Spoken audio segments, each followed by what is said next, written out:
Attendees in the gallery may be recorded, and this video and audio of the meeting will be available to the public on Council's website. I wish to acknowledge the traditional custodians on the land on which we stand, the Gulnay people, and acknowledge my respect for their current and emerging elders and those in the dreaming, and thank them for their contributions they have made building our community. Move on to apologies. Are there any apologies? No, we do have Councillor Littlemore online. Declaration of prescribed conflicts of interest or declarable conflicts of interest. I now invite those present to use this opportunity to make public any prescribed conflicts of interest or declarable conflicts of interest in respect of the items in the agenda. Councillors should use this opportunity to disclose and or comment on other councillors and or staff interests in accordance with the Act and regulations. Do we have any? No. No. We're going to go and we're going to have 1 minute silence for former councillor of the Cardwell Shire will be here, who's sadly passed away. I would like to acknowledge the passing of former councillor Robin Godby here. She was a councillor from 1997 to 2004. So if we could please stand for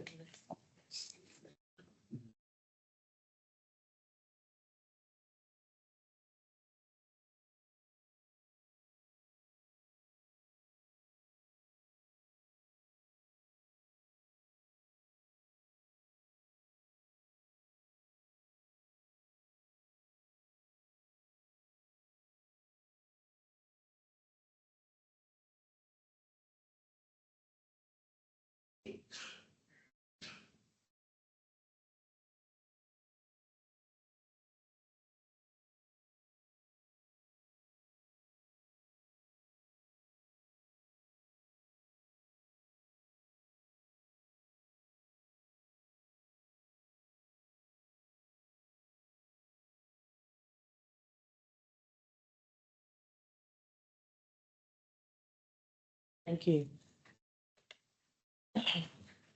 We move on to the confirmation of minutes.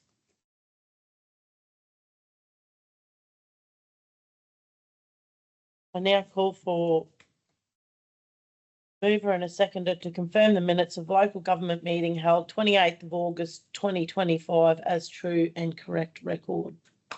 Happy to move. Moved by Councillor Chewy. I shall second. Seconded by Councillor Jessup. Those in favour?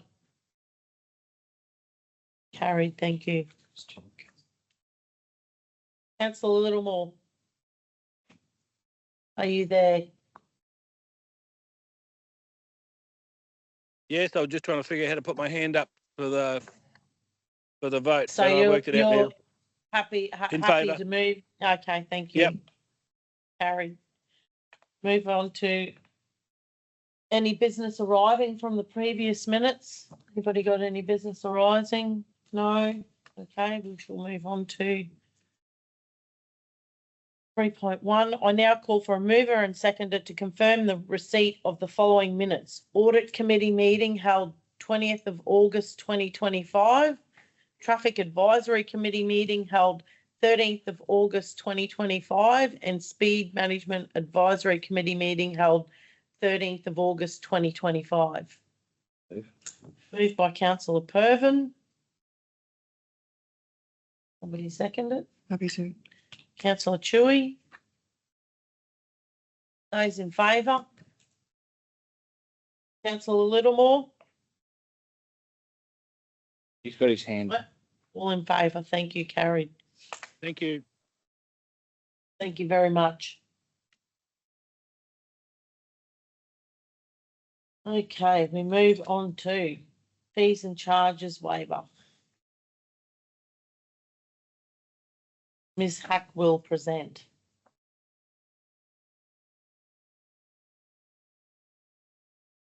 Good morning. Morning. Good morning.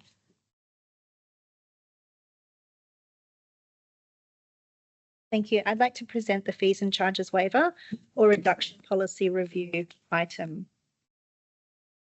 A review of Council's fees and charges waiver or reduction policy has been undertaken to ensure the policy remains clear, consistent, and aligned with current operational and governance requirements. The policy provides a transparent and equitable approach to the consideration of requests for a waiver or reduction of Council's adopted fees and charges, whilst minimising unnecessary administrative burden on both applicants and the Council. The review identified opportunities to strengthen the policy through removal of redundant policy reference, revised delegations for approvals to less than $1,000 for the delegated officer, more than $1,000 to the director, more than $5,000 to the chief executive officer, and more than $10,000 to go to Council for endorsement.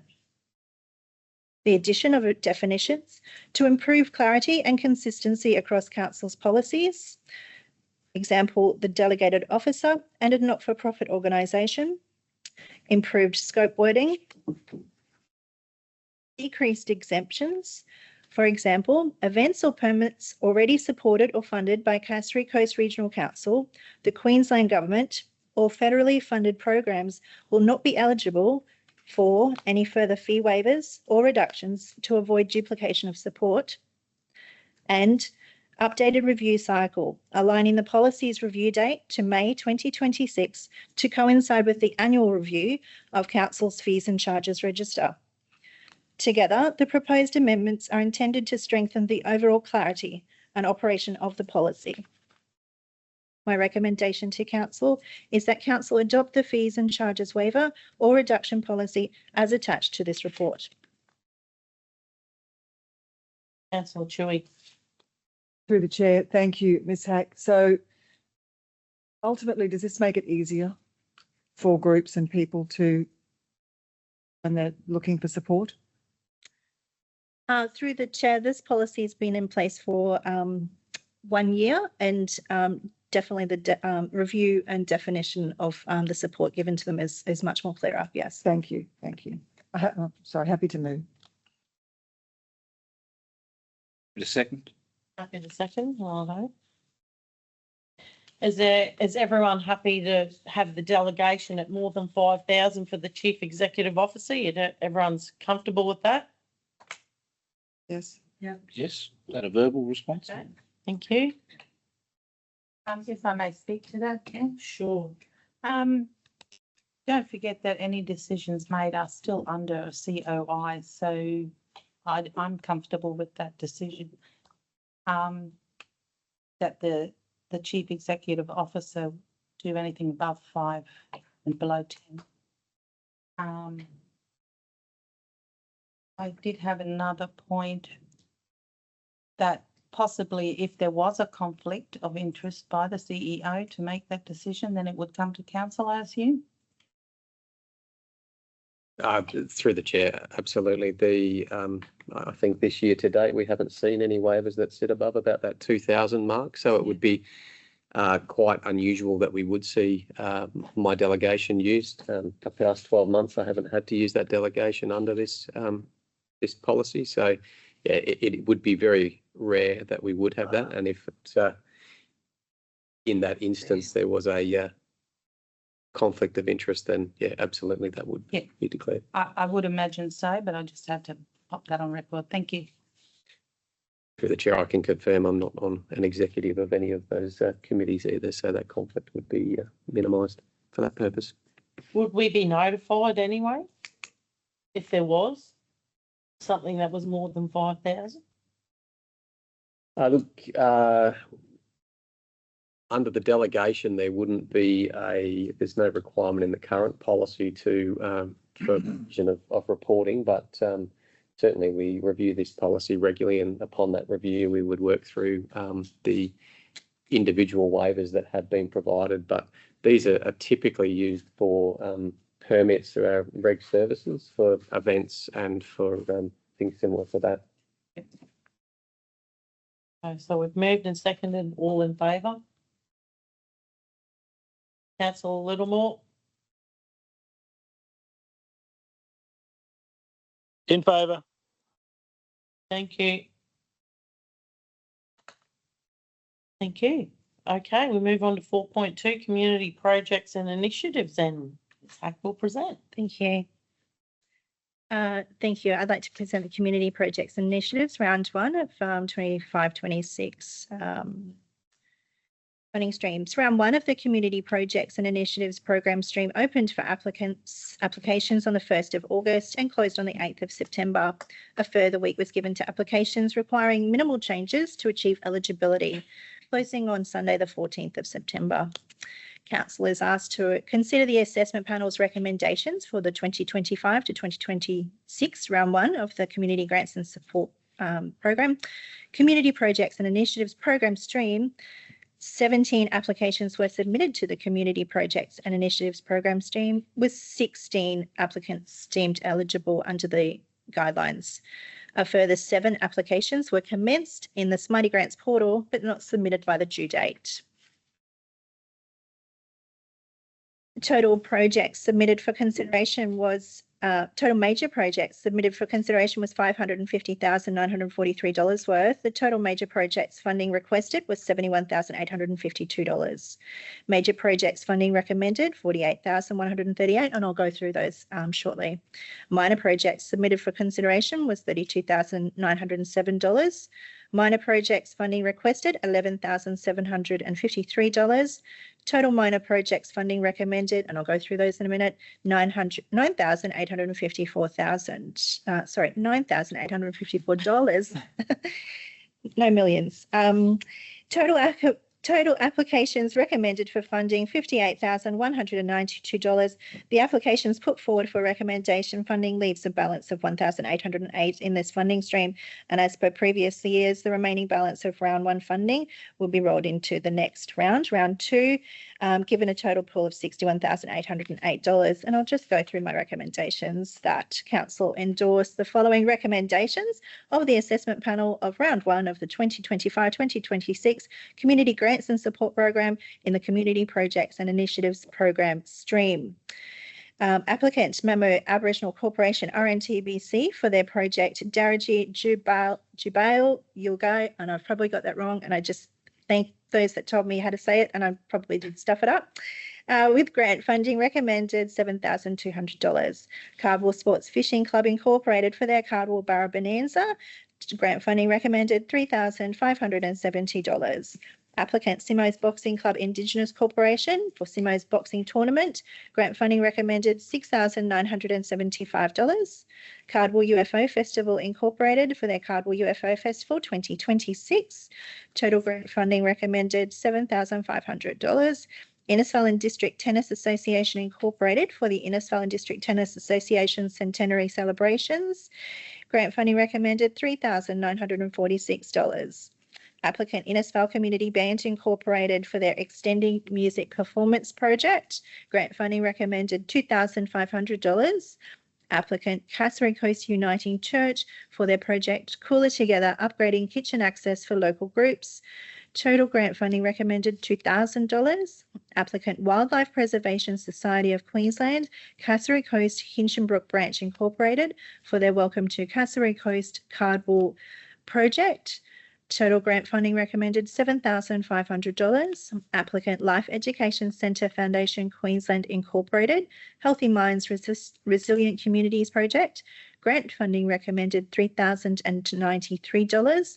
Girigan Aboriginal Corporation for their project Girigan 30-Year Celebration, $7,500 recommended. Tullian District Senior Citizens Club Incorporated for their Senior Citizens Roof Revival. Total grant funding recommended $1,408. Applicant, the Queensland Country Women's Association, Tully Branch for their project, celebrating 100 years helping country women in the Tully area. Grant funding recommended $5,000. We would like to note the increased number and high standard of applications and acknowledge and thank all applicants for their submissions in this round. And we delegate, the recommendation is to delegate authority to the Chief Executive Officer in accordance with the Local Government Act 2009 to finalise any and all matters pertaining to the 2025-2026 round one of the Community Grants and Support Program of the Community Projects and Initiatives Program 3. Well done. Thank you. Very good. Councillor Dewey. Thank you. Yes, well done. I just like to reiterate that it was the applications were well sent in and well thought out. And just a reminder, if people are reading through, that there are going to be some great upcoming events. We've got fishing tournaments, we've got boxing, we've got centenary celebrations, all sorts of things happening. So this money becomes part of community. So please, once these events are on, become involved, because that's what keeps these organisations and groups alive. And we can't complain there's nothing happening, because looking at that, there will be lots happening. So I'd like to move it as well. Thank you. Thank you. So I've got just a question in relation to when these are being processed. Is there a clause, or is there a box that needs to be ticked to say that all of these projects that get accepted are for all of community? So they're not particularly for one group or the other? So through the chair, there is a section that you would identify one or many particular perhaps portions of the community, so the youth, the elderly or something like that, but definitely not through the assessment panel is not weighted in any space to that question, no. Yeah, sorry. Yes. When you, I beg your pardon?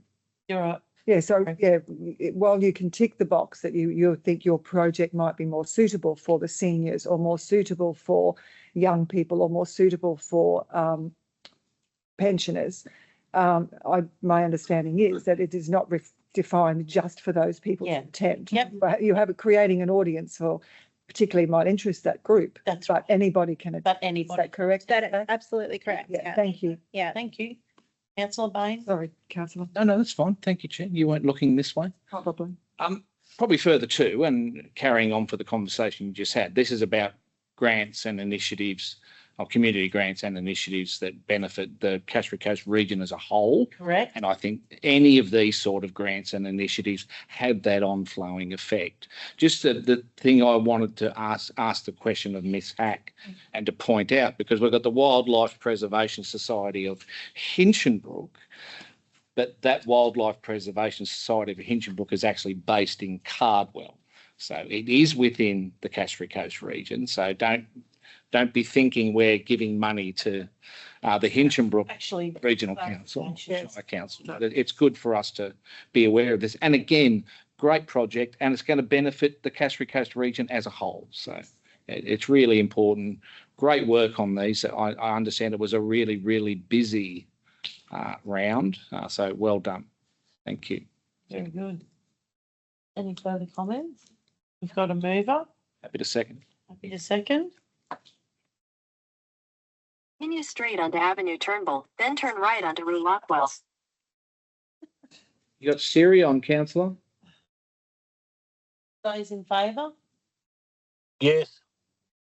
Thank you. Okay, Me again, sorry.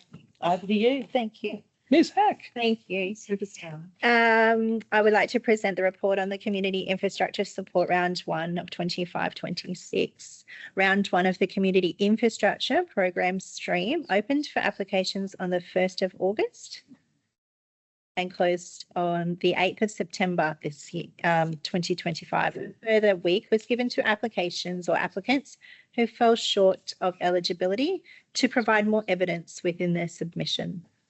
Council is asked to consider the assessment panel's recommendations for 2025-2026 round 1 of the Community Grants and Support Community Infrastructure Program stream. 19 applications were submitted to the Community Projects and Initiatives Program stream, infrastructure stream, with only 1 application deemed ineligible. A further 6 applications were commenced in the Smarty Grants portal, but not submitted by the due date. Total major projects submitted for consideration was $477,585.88. Total major projects funding requested was $304,204. Total major projects recommendation $150,000. Total minor projects put forward for consideration $9,598. Total minor projects funding requested $8,680. Total minor projects recommended $0. Total very minor, so that's under $2,000. Projects submitted for consideration $0. So the total applications recommended for funding was $150,000. So just shy of half of what was put forward for requests. So I'll go through the recommendations. So that council endorse the following recommendation of the assessment panels for round 1 of the 2025-2026 Community Grants and Support Program, Community Infrastructure Program Stream. Applicant Tully Gem Club Incorporated for their Tully Gem Club window replacement project. Total grant funding recommended $28,052. Applicant Innisfail United Football Club Incorporated for their concrete footpaths. Total grant funding recommended $11,875. Applicant Innisfail and District Men's Shed Incorporated for their project, the fence upgrade to the Innisfail and District Men's Shed. Total grant recommendation $8,211. Applicant Innisfail District Cricket Association for their Gundi Bend Pitch 1 upgrade. Grant funding recommended $21,883. Applicant Gundi Primary PNC Association for their cold water drinking fountains. Total grant funding recommended $13,187. Applicant QCWA Branch Flying Fish Point for their QCWA Flying Fish Point cottage stump repairs. Grant funding recommended $5,000. Applicant, the Rainforest School, auspiced by the Rainforest School PNC or Parents and Friends Incorporated for their project, Frogs Hollow Storage Shed. Grant funding recommended $30,000. There will be terms and conditions associated with that line. Applicant, Tully Rugby League Football Club Incorporated for the grandstand and field lighting, including a roller door. Total grant funding recommended $3,467. Innisfail District Gem and Allied Crafts Club Incorporated for their project Electrical Works. Grant funding recommended $12,867. Applicant Tully and District Men's Shed Incorporated for their fantastic shed upgrade, installing fans. Grant funding recommended $15,458 on the condition that successful funding offer is received from the Gambling Community Benefit Fund, round 125, closing on the 31st of October 2025, and that this funding is used as a co-contribution for that project. Note again the increased number and high standard of applications, and acknowledge and thank all applications and applicants for their submissions, and delegate authority to the Chief Executive Officer in accordance with the Local Government Act 2009 Queensland to finalise any and all matters relating to the 2025-2026 round 1 of the Community Grants and Support Program for the Community Infrastructure Program Stream. Well done. Yes, a lot of work. Thank you. Couldn't have just been a simple one, hey? Next year. Councillor Pervin. Thanks, Chair. Can I'd like to move that motion, but also can I speak to it? Yeah, sure. There were some very well done applications for those grants for both rounds. Do we give feedback to those who are unsuccessful and to move forward in next year's, if they wish to go forward and put another application, do we give them feedback? Absolutely, Councillor Pervin, through the chair. So everyone that isn't successful, they will generally get a letter first to say that why they haven't been successful. Any items that the panel had discussed in that assessment round that might show them a success in the next round. Yeah. Councillor Jessup. Thank you, Chair. There was a few conditions put on a couple of these. If they don't meet those conditions, or what happens to that funding then? So the two that we've identified there, the Rainforest School, auspiced by the Rainforest School Parents and Friends Incorporated, will have a term and condition. They have, and I'll have to talk to facilities about the conditions, but they have an agreement that needs to be renewed, and so they need to meet that, which is part of a different part of council, but they need to meet to have this funding approved. Once they have evidence that they have successfully renewed or whatever facilities we've got in store for them, then they will be able to get that funding paid to them. The second one, again, they'll need to provide evidence that that funding has been offered to them, and then we will pay that amount. Should neither of those meet those two terms and conditions around that agreement, then that funding pool will go back into the grants funding pool as a sort of like an ineligible, no longer eligible application, and then we will take that to council what that might look like in the new year. Yeah. Lovely, thank you. Very good. Any further questions? Happy to see. Seconded by councillor Jessup. Those in favour? Councillor Littlemore. Aye. Okay, thank you. Thank you very much. Thank you so much for your time. Thank you. Thank you, Ms Hack. Move on to 5.1, financial performance report, and Mr. Smith will present. Giving a heat back. Huh? Giving a heat. I'll do Morning, Mayor. Morning, Councillor. Good morning. Mr Smith. Here to present the financial performance report for August 2025 under section 204, subsection 2 of the Local Government Regulation 2012. The Chief Executive Officer must present a financial report at the meeting of the local government once per month.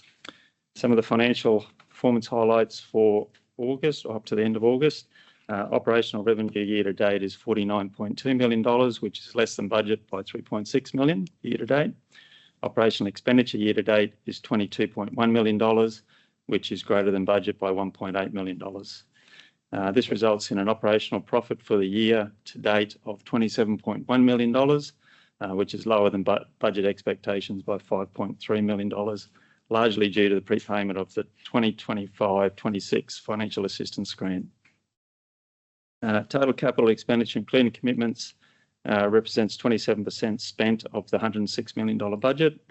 And at the end of August, the cash balance was $57.55 million, of which there was $30 million in fixed term investments. Just going through some of the different parts of the report. So in revenue, rates revenue was greater than budget by $784,000. This is as a result of the general rates discount that hadn't yet been taken up by ratepayers. So we expect that will be more in line for the September report. Fees and charges greater than budget by $329,000. There were three main items. Transfer station income is greater than budget, $85,000 year to date. Annual food license invoices were issued during the month. But we had our budget phasing. We expected they would be invoiced in September. So this resulted in a one-off timing difference of $99,000. Building and development application fees are greater than budget by $88,000 due to the market that exists at the moment. Interest revenue, total interest revenue for the month was $357,000, bringing the year-to-date total to $636,000. Operating grants and contributions are under budget by $4.9 million. This is mainly as a result of the financial assistance grant, where we received 50% upfront payment in the prior financial year. So officers will propose an adjustment in BR1 to pick that up towards the end of this financial year, assuming that that's going to be prepaid again. Should have no impact on the budget. Other revenue is greater than budget by $218,000. There's a list there of some of the main items, including Sims Metal contract at transfer stations, funding received for Mission Beach Medical, lease agreement, income and remediation payment from Australia Post, and some payments of parental leave. Sales and recoverables under budget by $121,000. So this is a result of claims yet to be processed at the end of August for this financial year. My understanding is that those claims have started to be processed now, so we should see some revenue there in September's report. And also a credit note that related to a prior year. On the expenditure side, employee expenses are greater than budget by around 5%. And this is primarily attributable to the 10% attrition rate that was applied in the budget, as well as we've got an increase in casual and relief salaries in waste, water and wastewater and customer service, although those areas in wages and salaries are actually under budget to cover those casuals. Contract labour is currently in line with budget year to date. Materials and services are over budget by 1.4 million, primarily due to DRFA expenditure claims, which have been phased differently in the budget. Capital revenue items, so items for Works for Queensland, SPS 04 renewal at Port Hinchinbrook, Mission Beach CBD revitalisation, and round 2 of the Reef Guardian. So those projects are carryover from the prior year. They're not currently reflected in the 25-26 budget, but will be updated in BR1. Capital expenditure. So at the end of August, year to date, we'd spent $7.1 million, which represents 7% of the total budget. When including commitments, this increases to 28.7 million, or 27% of the total budget. Borrowings at the end of August total just under $5.6 million. And investments, we had, as mentioned earlier, $57.6 million in cash, including $30 million in fixed term investments. Yeah, the recommendation is that council receive and note the 25-26 financial performance report, August 2025. Thank you. Any questions from the floor? Thank you. Councillor Chewy. Sorry.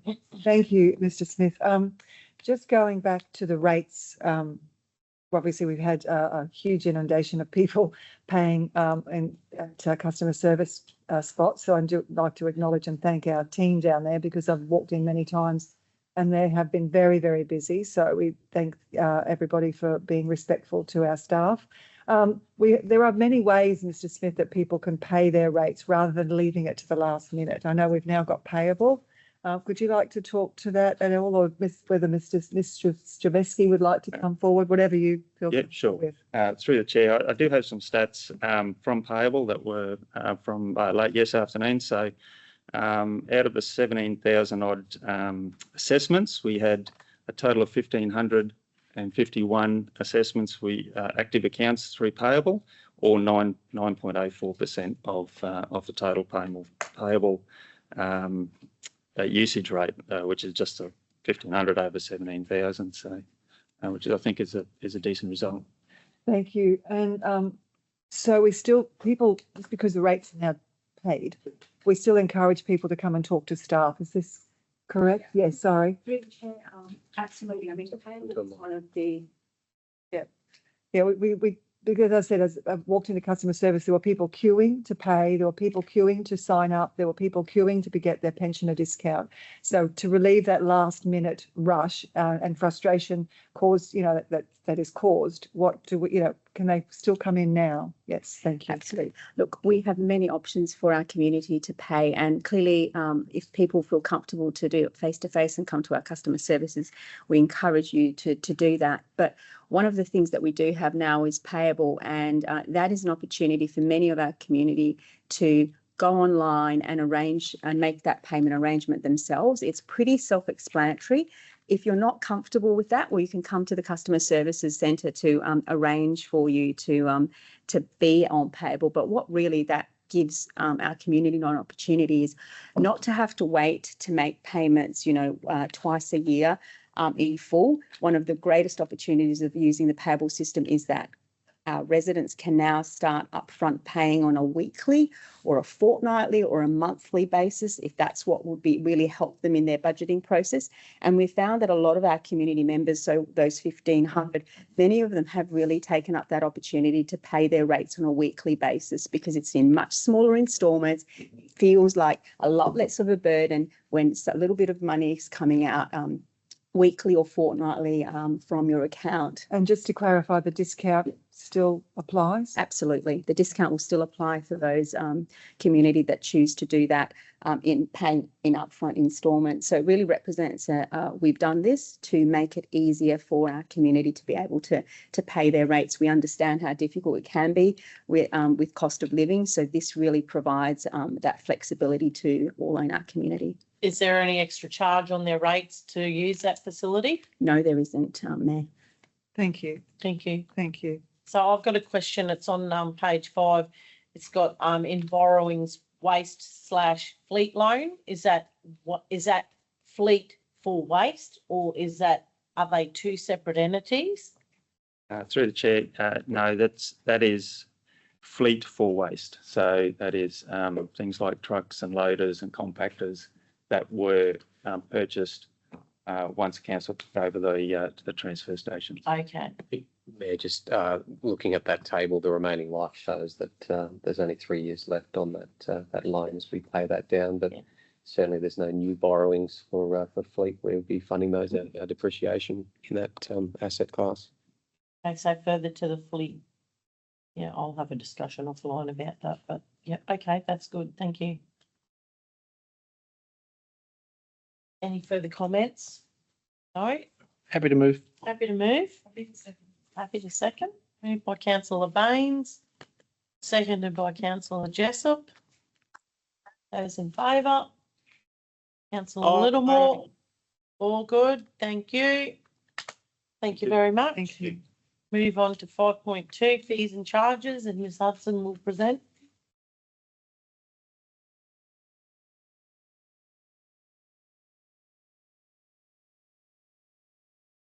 Good morning. Morning and through the chair. This report and recommendation propose the addition, amendment and wording changes to the current schedule of fees and charges for 2025-26. The schedule of fees and charges for 25-26 was adopted by council at its local government meeting on the 22nd of May 2025 with effect from the 1st of July 2025. Council has the legislative capacity to develop and subsequently adopt a register of fees and charges. Section 97 of the Local Government Act 2009 provides council with the ability to fix cost recovery fees, while Section 262 of the Act provides the head of power to charge for a service or facility other than a service or facility for which a cost recovery fee must be fixed. Fees and charges provide approximately 4.6 million of revenue to council. Fees and charges are used to deliver our services and activities to the community of the Cassowary Coast Regional Council area in accordance with the adopted corporate and operational plans. The details of the changes to the individual fees and charges are captured within this report and primarily relate to proposing the addition of fees for Marks Park undercover area, amending fees for the Tully Grandstand, and amending the wording of the fee for the pre-lodgement inquiries, advice, inspection service in the natural environment and sustainability section.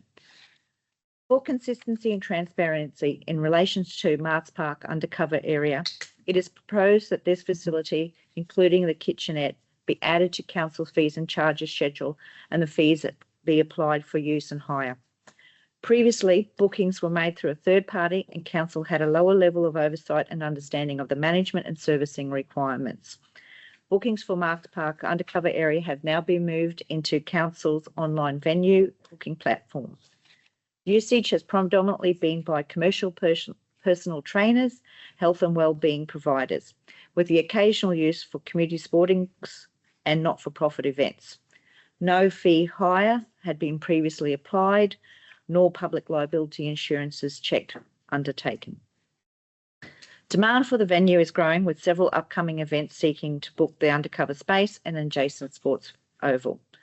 Due to the unknown level of usage, there is currently no proposal to increase revenue as part of that. In relation to the Tully Grandstand and associated hire fees, it is proposed for clarity and administration efficiencies and improved customer experience to remove some fees. These charges have been rarely used, if at all, are confusing to the applicant and are not easily to administer through our booking system. Council Officers also propose to increase slightly the cost of the full complex full day hire from 705 including GST to 720 including GST to reflect that this is the total sum of all the fees of the separate rooms and areas combined. In relation to the amendment to the wording of the pre-lodgement inquiry advice inspection service in the Natural Environment Sustainability section, the amendment is to include Local Law 3 and Biodiversity Act, Biosecurity Act in relation to the title of both the administration and contractor fee. This is due to the consideration that depending on the pest type and priority, Council has two opportunities to undertake compliance by either Local Law 3, as amended from time to time, or the State Biosecurity Act. This amendment seeks to ensure both compliance tools are both flexible and can be utilised in an equitable manner across all land holdings.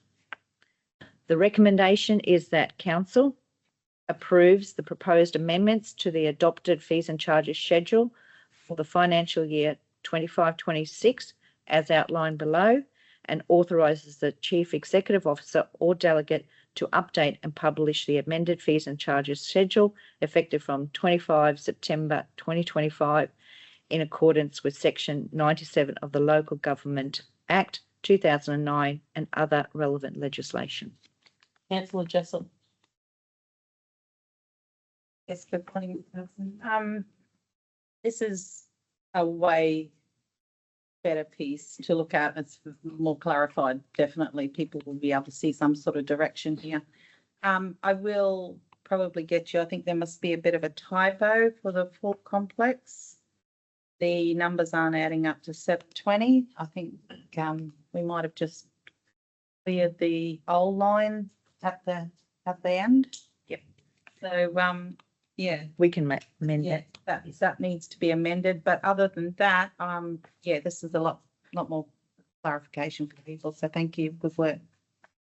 Councillor Chewy. Good morning, Ms. Hudson. Yeah, thank you. Just in relation to Marks Park, there are different people using that facility as to make income. So this will potentially, if we're charging rent basically, because the people that use that as a business are using the toilet and things like that in facilities, and at the moment not being charged for the cleaning of that facility in any way, shape or form.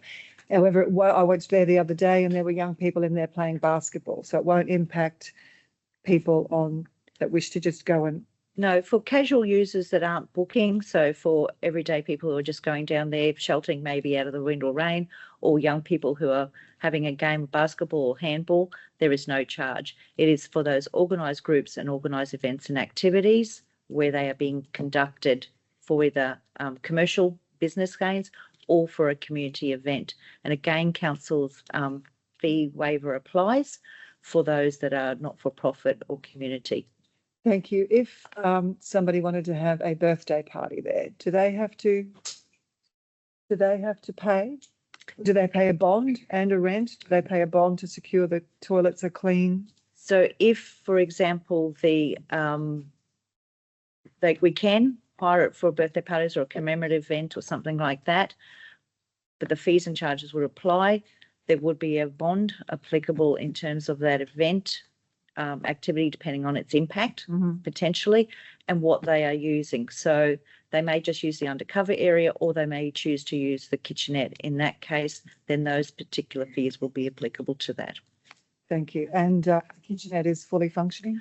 The kitchenette currently has items of operators or participants who have been in there, and we're working with them to clear it out. Thank you, because that was created when the Mission Beach Lioness Club existed. They worked very hard to make that kitchenette functional, so it'd be great to see that it was restored back to how they wanted it to be. We are absolutely working on that. Thank you so much.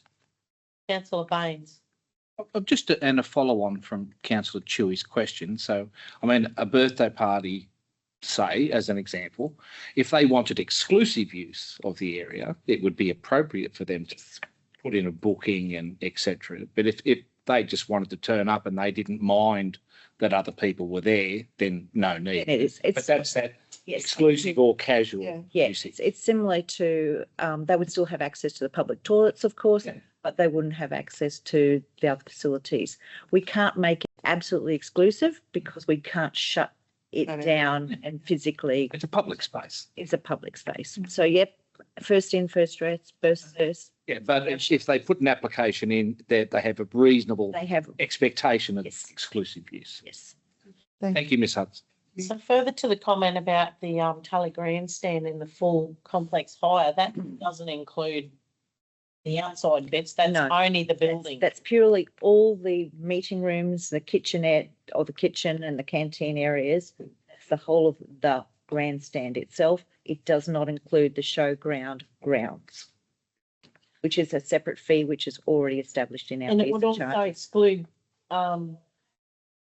the areas that like the touch area, Tully Touch. You wouldn't be able to go in their area, would you? So they actually do not have currently a space that is allocated or hired to them exclusively. Okay. Because it is a multi-purpose and multi-use facility, we're not proposing that groups have their own spaces, because those change rooms can be used by multiple organisations or groups as they're coming through all that. So it's really about them being able to hire it on those arrangements, and we are working with them today on it. Okay, because do they have particular storage areas that they would assume that are their Yes, own? and as we are working through the locking up and locking down of those places, we can monitor those and put those to those groups. And therefore, we would consider that being part of their storage and part of their arrangements going forward, for which they then need to contribute to. Okay, no worries. Any further comments? Councillor McLeod? Sorry, no, just a comment. We have a lot of, sorry, through the chair. We have a lot of halls and spaces that are for hire. So if anybody's looking for meeting rooms, you've got them all across the region. Jump on the website, type in hall hire, and it'll take you straight to all the places that we've got. And they are really quite reasonably priced as well. So if you're looking for a meeting space or whatever, have a look on that or look up Space to Code. The chair, just on councillor Jessop's point, so just for clarity, so all councillors are considering that full complex hire, the exclusive GST and GST amount are correct, but that would be 705. That's what I'm saying, is that it should be the old, that's the old, it should have been 720 is GST inclusive. It went from 705 to 720. That table will be adjusted. That table will be adjusted. GST and the amount and the ex-GST. Yeah, if I may, it should have been 654.55 and 65.45 to make 720. Yes, that is correct. I was comfortable with. I think it's just been when we've moved lines around, we've deleted the think wrong that- line. The bottom will end, but the others won't. Very good. Thank you. Mhm. Have a, you want to move it? Moved by councillor McLeod. Seconded by councillor Jessup. Those in favour? Councillor Littleball? Aye, okay, very good. Thank you very much. And move on to 5.3, local law amendment, and Ms Lampard will present.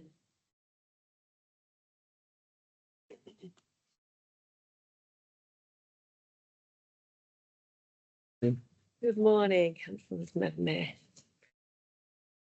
Okay, today for you, I'm presenting 3 proposed amendment local laws and 2 proposed subordinate amendment local laws. These amendments have been in development for quite some time. It's undergone a lot of internal consultation throughout numerous departments. It's also been for a legal review prior to presenting it to you today. The proposed amendment local laws are Amendment Local Law 1, Administration. So this amendment local law contains changes that relate mostly to the definitions. So that supports the other amendment local laws that are coming in. There's also one new section that relates to body-worn cameras, which now that we are actively using body-worn cameras, it represents that change in our operations. Amendment Local Law 2, Animal Management, contains some medium impact amendments. There's change in penalty unit values. There's a change in what what constitutes a noise nuisance, amongst other what we are calling slight changes or minor changes. Amendment subordinate local law 2, animal management. There are some significant changes in this subordinate local law. The proposed amendments include the ability to keep more than 3 working dogs. So that's relaxing that requirement in support of people who want to keep working dogs, legitimate working dogs. We are proposing to prohibit dogs and cats being kept on vacant land.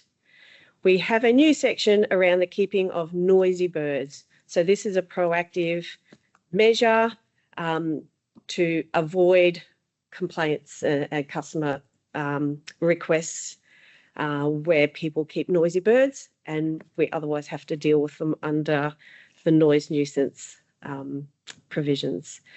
There's a new section around compulsory desexing of dogs and cats. That's a significant change. There are also many changes to dog off-leash areas that are worth having a look at in Carmine, Cowley, Bingle Bay and South Mission. So really encourage everyone to have a really good look at them and provide us some feedback on those.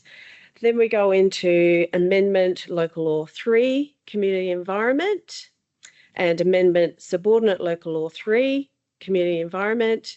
The changes in these local laws, there's a lot of changes around the new waste operations with the change from wet and dry waste streams to recyclable and general waste streams. So they're significant operational changes. The other 2 significant changes we have in there are the addition of some locally declared pests, and we also are proposing to introduce wildlife-friendly barbed wire fencing for new fencing and any repairs of barbed wire fencing. So the recommendation for you today is that Council, under its local lawmaking policy number 10727, Part B, making an other local law, steps 1 to 11, and Part C, making a subordinate local law, steps 1 to 10, resolve to 1, propose to make the proposed amendment local laws as attached. 2, propose to make the proposed amendment subordinate local laws as attached. 3, consult with the relevant government entities about the overall state interest in the proposed amendment local laws under Part B and Step 4 of the local lawmaking policy. 4, comply with procedures prescribed under a regulation for the review of anti-competitive provisions for the proposed amendment local laws as attached and the proposed amendment subordinate local laws as attached. 5, consult with the public about the proposed amendment local laws and amendment subordinate local laws under Part B, Step 4, and Part C, Step 3 of the local lawmaking policy for a minimum of 21 days, with submissions closing on Friday, the 24th of October, 2025. 6, accept and consider every properly made submission about the proposed amendment local laws as attached and proposed amendment subordinate local laws as attached. And 7, require a status report to be provided to it following the completion of the public consultation and public interest test. Big recommendation. Yes. Right. That's the end of that. Thank you. Councillor Chewy. Thank you. Just clarifying that this is going out to the public. Correct. So council is not making any changes to any laws today. Yes. That is absolutely not what we are doing. We are proposing some amendments to these local laws for council to consider, but this exercise is to go out to public consultation. And we really want that feedback. We really appreciate the feedback that we will get from the public. So we have a Your Say page ready to go. All of the amendments will be on the Your Say page.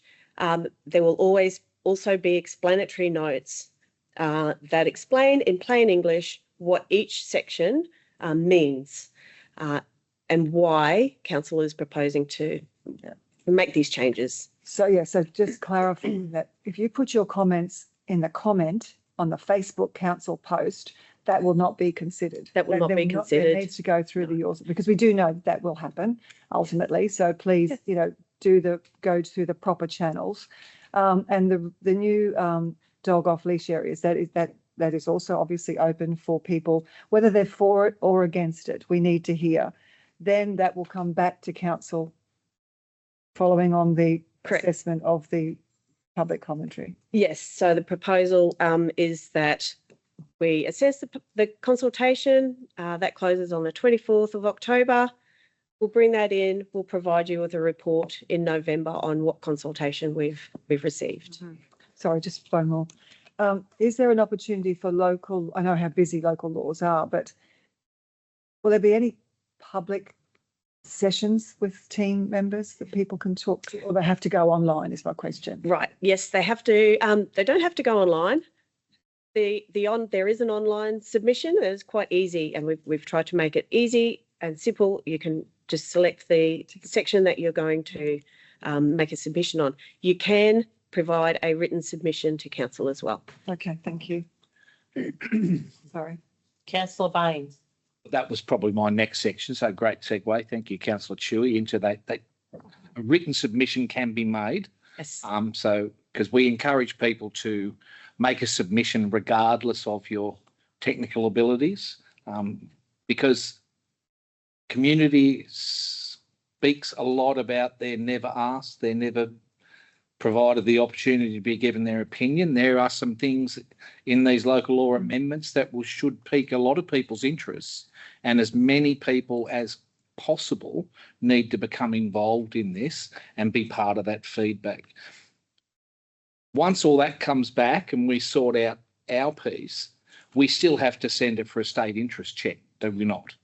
Chair, we will send the proposed amendments through for a state interest check after the meeting today, if council does choose to accept their recommendation. Okay.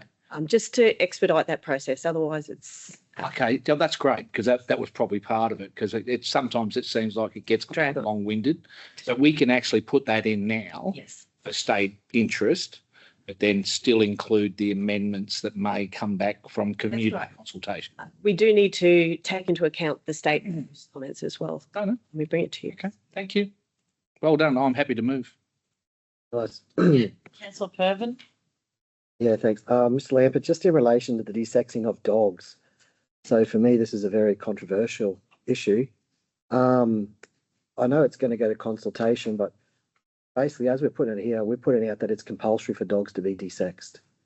Through the chair, that is correct, Councillor Pervin. If you read the clause carefully, there are exemptions in there. I understand this is a controversial, and this would be a very, yes, it is emotional, and it would be a very courageous step for council to introduce this. What we deal with every day, we deal with dog attacks every day. We had 7 last month. None of the dogs were desexed. They were entire dogs. All of the dog attacks we get, they involve entire animals. So whilst they weren't desexed, were they registered? No, they're not registered either. Of the animals that we impound, 90%, if not more, but 90% are undesexed dogs. So the largest complaint that we get through council, through our customer requests, are wandering dogs. They are all undesexed dogs wandering. And as the community, as our region gets a more attractive community to come in and live, these problems are just going to exacerbate, and they're going to get bigger and bigger. And if we don't do something now to curb this, the breeding of animals, uncontrolled breeding of animals, we will see an increase in wandering dogs, an increase in dog attacks, and there needs to be something put in place at some stage to halt that cycle. The other thing that council officers, our local law officers see regularly is we are continually going back to these same places and taking litters out of these homes. If we could tell them, you have to desex your animal now, and we could subsidise that desexing through funding somehow, it could be external funding, and give them back a desexed animal that they can keep, that would halt that cycle. They have their pet that they love, but we're not going to go back in 3 months' time to pick up 12 kittens. We want to halt that cycle. So just with that, so the issue is really around the menacing, and the wandering dogs seem to be the largest issue. So why are we going to go and put it on people that are doing the right thing? Is there a way we can change this wording here to just affect the ones that are wandering and menacing?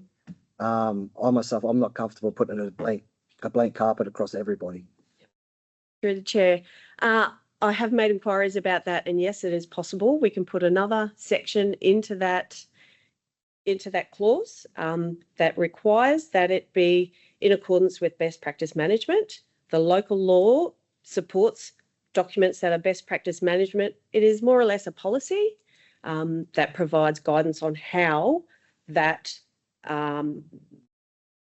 clause is carried out operationally. So we could present that at the same time that we present the local laws. Just in relation to the way it's set up today, I won't be supporting this today going forward just because it's affecting everybody. So You're going to amend it? Sorry? Can it be amended? Yeah. Well, Is that 3 goes? Can I have a go? Sorry. He's not finished yet. Let him finish. yeah, you can. So like I said, I just won't. I won't support this today. Is there an amendment we can do to somehow not make it for everybody? Through the chair, again, today it's going out for public consultation. So the point to amend is when that public consultation has been undertaken, we would need to address every individual that has provided a submission around these. And if councillors were seeking to make an amendment to the local law, these are just a proposed amendment. So It is proposing the proposed, but you did say this was going to be sent off to the state straight after today's meeting. So I would have to agree that I'd sooner see it amended before it went off to the state, not get it sent off to the state and then it comes back and then we try to make an amendment, and because it's already been sent off, I find that a bit hard to swallow as well. Councillor Baines. Thank you, Chair. And we're not debating these amendments today. That's not what we're discussing. You are aware that if you vote against this, you're voting against all the amendments. Because, what we're voting on today is this is going to the public for them to discuss this, for them to come back to us and talk to it. Let's have as many people as we can on both sides of the camp coming back and talking to. Thanks. Sorry. Mute your. Sorry, Councillor, a little more. Can I finish? Thank you. Yeah, I'm waiting, So I think for you to finish. I'm still waiting for you to finish. Okay, we'll come to you when he's done. Yep. I'll keep stopping while you're waiting. Continue. So I still think the right process we're going through is let's go out to public consultation. Going for the state interest is just getting the state's comments as well. So it really is consultation with the state. There's already legislation in place around the menacing and dangerous dogs, and there's state legislation in place where it is compulsory. This is, and again, I'm not going to debate this today. Let's go to the community, see what the community have to say. We get back the state interests, and then it comes back to us and we can debate it further.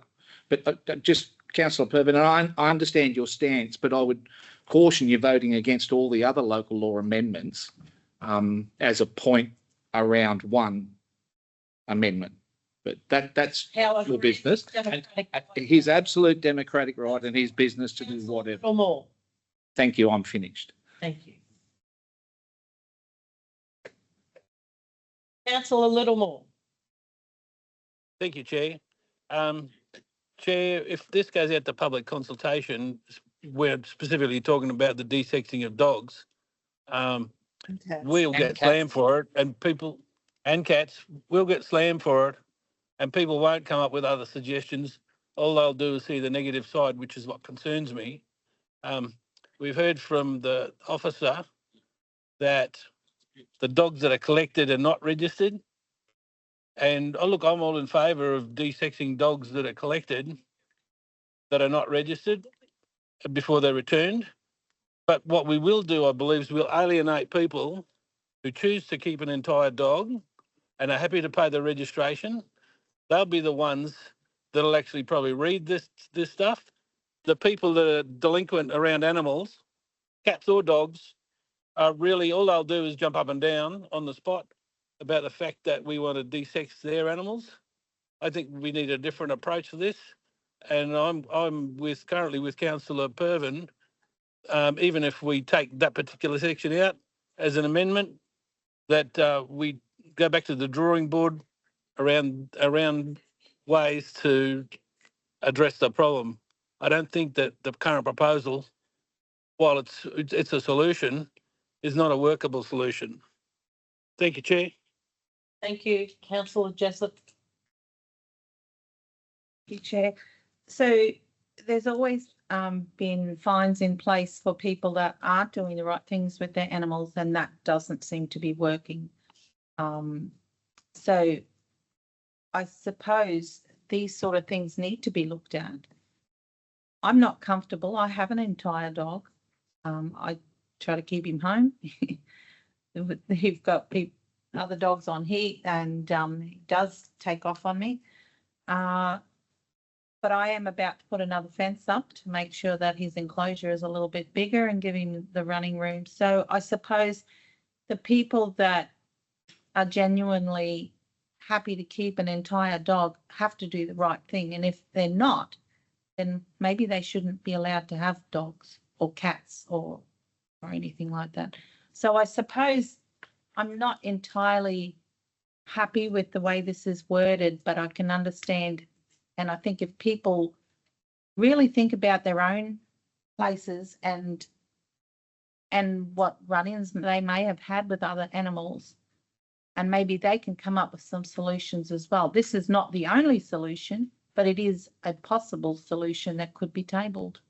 So I think if we can get a bit of momentum for people thinking outside the box and what can be done, well, maybe that's a good thing. I'm happy to support this. Thank you. For going out for consultation. Councillor McLeod. Thank you, through the chair. So this is not being set in stone now that we are going to introduce this. This is going out to public consultation to get, so everybody out there, and I know, look, dog situation is a hot topic for me also. I get where our staff are trying to get, well, our community is coming from because we get so many dog complaints. It is everybody's chance, once this goes on the Your Safe page, to make their comments, make a suggestion, or, you know, we could come back when this comes back to the table for us to vote on it, to make any changes that we feel comfortable with. It also gives everybody, and I see it in, you know, point 2, the dog was registered with the local government prior to the commencement of this local law. So it's not the local law now, it's local law when we come back in, whenever it is, and ownership of the dog that has not changed. Can I please ask, out of the previous dog registration to the one before, how many dogs have been registered through council? Is it about a third of what was previously done? Through the chair. So just to clarify, do you mean the previous year or? Previous year. So we've just had our dog registrations come out recently. Yes. Take my dog registrations. Thank you. The year prior to that, what has been? The numbers are definitely less. I didn't prepare them for this meeting, sorry. But considerably less. So we've got a lot of dogs out there that are unregistered. Yeah, it is less. It is definitely. Ratepayer money, Correct. local laws at officers to go out and deal with these issues. the money the revenue we receive from registrations is a drop in the ocean of what it actually costs council to manage unregistered, wandering, Menacing dogs. menacing dogs. Councillor Littlemore. Thank you, Chair. As a professional organisation with professional staff, I think that we should be putting options before the public more than just, here's a solution, and do you think we should do this or do you think we should do something else? I mean, we employ professional people who liaise with other staff from other organisations who've seen solutions, who've seen problems, and I really would like us to go to the public, if we're going to do a consultation, with more than one option. I really think that that's a mistake, and I think we'll regret it, but I think you already know that. Thank you. Councillor Baines. I'm just going to lead us back to, we've done this, it's going to public consultation. Let's hear what the public have got to say. We can't be sitting here making decisions based on what sort of feedback we think might come on social media. I mean, I think we need to put this out and let the community come back and talk to us about this. Let's listen to their opinions. There will be a lot of emotion in it, but if we can answer the questions, and I believe if they go online, there's papers next to it. Does it discuss the numbers involved in the dogs that are coming in? And okay, so It does. We've got they'll be fully aware of the statistics and what goes on. correct. Because I'm not going to say whether we should go one way or the other, but I think the most important thing is we go out to public consultation, let the public have a say. Councillor Chewy. Thank you. And just a reminder that people can also talk to the proposed new off-leash areas in that as well.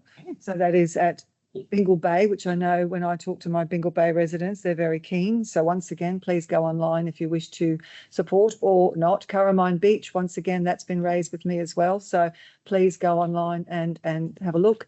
And extended area at South Mission. So once again, it's not just that issue that we're talking to. There's that, and also cats. Let's forget the dogs for a second. Cats are also problematic. We've seen them, under the stairs near the Innisfail Shire Hall. Kittens just been dumped or left or something. So that's ongoing. May I please then go on and talk to the barbless wire? Yes, let's get on to another subject. Where is that available? How does that process work? Ms. Through the Lampard, chair. please. Thank you. So Bubbless, wildlife friendly Bubbless wire, Yes. that's the term, Easy to is currently available through C4 at Mission Beach and the Tolga Bat Hospital and I believe TGT in Tolga. Council also has a pallet of it. Now, if it's purchased by the pallet, it is cheaper so council has some there. It is the same price as barbed wire. And council's own experiment with wildlife friendly bubbless wire has indicated that it is just as effective at keeping stock within the property as barbed wire. Want to talk to it, Jen? Hang on. Continue. Excuse me. Oh, beg your pardon. Yep. Sorry. You done? Yes, I have. Thank you. Councillor McLeod? Is everybody done? Because I just want to do a statement afterwards. No, I'm not done. Oh. So I've got more to add. Are you continuing on or you got more questions? I don't have more questions. I just want to make a statement. Councillor Baines? Coming back to the segue from Councillor Chewy, because it's very important. We're talking about many amendments in this today. This isn't just about dogs. And again, don't forget, it's about cats as well. The barbless wire thing, it's a really important piece of work.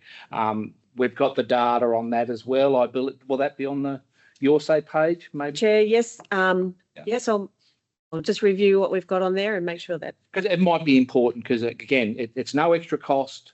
The beneficial effect that it has with the environmental, and it is just as effective as the previous wires that were done. So thank you, Chair, for your indulgence. No problem. So going back to the dog thing, I'm going to go back to now, is that here we go again punishing the people that do the right thing. So the people that do the wrong thing are the ones that make it difficult for the people that do the right thing. So I would like to see it amended to say that when we put this out to consultation, that the dogs that are going to be desexed are those that are continually brought back, that aren't registered Wondering. or wandering. Why can't we make an amendment to this current status to say that before we send it to the state? I'm concerned that if we send it to the state, that'll be it. The state will just go, yep, that's a great idea. That's what we're doing. And then we won't be able to make an amendment to that. So I would be more comfortable if the amendment was made before we send it off. Can I ask, sorry, just a quick question. If the dog is unregistered, how do we know who it belongs to? So therefore, who do we penalise? Yeah, that's my question. Through the chair. So a couple of things I'll respond to there. One, when we send local laws off for a state interest check, what my understanding of what they are checking is that there is no conflict with state law. They're not going to advise us. It's not a, once we provide this to them, it doesn't mean that's set in stone. We can then make changes, but depending on the level of the change, you may have to send it back. Otherwise, they'll give you an indication that there is no state interest in this section, so you can amend it how you wish. Yes, you can. You can add another section in there. As I said earlier, another letter point there, subsection. I got advice on that. We can add a subsection in there that refers to best practice management. The local laws refer to best practice management throughout the entire suite, which then refers back to a document that council adopts on how it's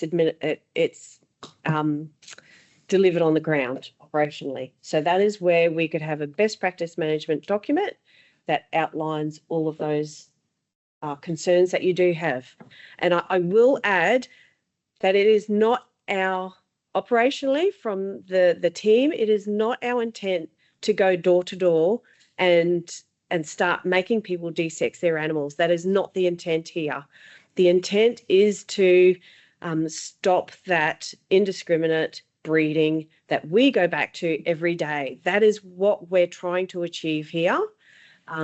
So if that requires a best practice management document to provide you with the confidence that that's how we will deliver it operationally, then I'm more than happy to go back and do that. I get that that's the intent, but sometimes the intent gets mixed up with the capability of the person delivering it. Sorry? Well, if somebody has an ulterior motive and they've got the power to be able to enact that particular law, then they could do that regardless. So my concern is that, again, I go back to, whilst I get, goes back to, again, those that don't follow the rules from the beginning. They don't register their dogs, they're wandering. I just find it's just, I don't want to be It's too much of a. making a decision that is making people mandatory. So we're not making that decision. No. Oh, I get that, but that's what we're putting out to consultation though. Yeah. For the community to give us their opinion. Yeah. So ought we not? Well, ought we not give them a choice? What choice if you're going to take it away? They can put their choice Sorry, in there. no, this is getting out of it. Mate, if I may through the chair,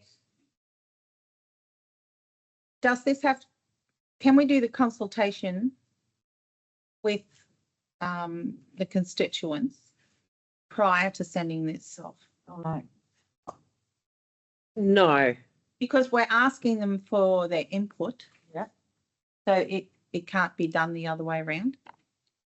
Through the chair, there's legislation around how we have to do this. We also have a policy. We have to adopt the proposed amendments. Because you said earlier that this is costing council a lot of money. Well, it's costing the ratepayer, not just council. Correct. The ratepayers are the ones paying for this. Where do they want their money to be spent? I think it's a big deal. I think it is a big deal too. It is a big deal. I was first. Councillor Baines? I think Councillor McLeod had you're concerned about the cost of the going out to consultation or the cost of it going to the state? Because the state have no power to make us do this. That's something we have to be conscious of. Because I mean, the cost is about the ongoing management of uncontrolled breeding within our region. I'm just trying to allay the fears of the wording. Oh, I see what you're saying. It's going to go to the government rather than what's going to go to the people No, of that course. can offer their assistance, Yeah. perhaps in a better way, or, you know, they're the ones that are at stake because they're the ones that are paying. No, and I agree. And that's why I'm like, yes, we do have to get the wording correct, even if it's on social media. But we sort of have to get the wording correct when it's going to the government as well, because I understand what you're saying. We don't want to say this is what we want to do, de-sex all dogs. But then we're on the other hand, we're asking people for their thoughts, and that's not what we want. That's not the point of it. No. And I see where you are now. If I may continue, because I think we'll still have the ability. Even if we get the public consultation back and there is a change to one of these amendments, it'll still have to go back for the state interest check anyway, won't it?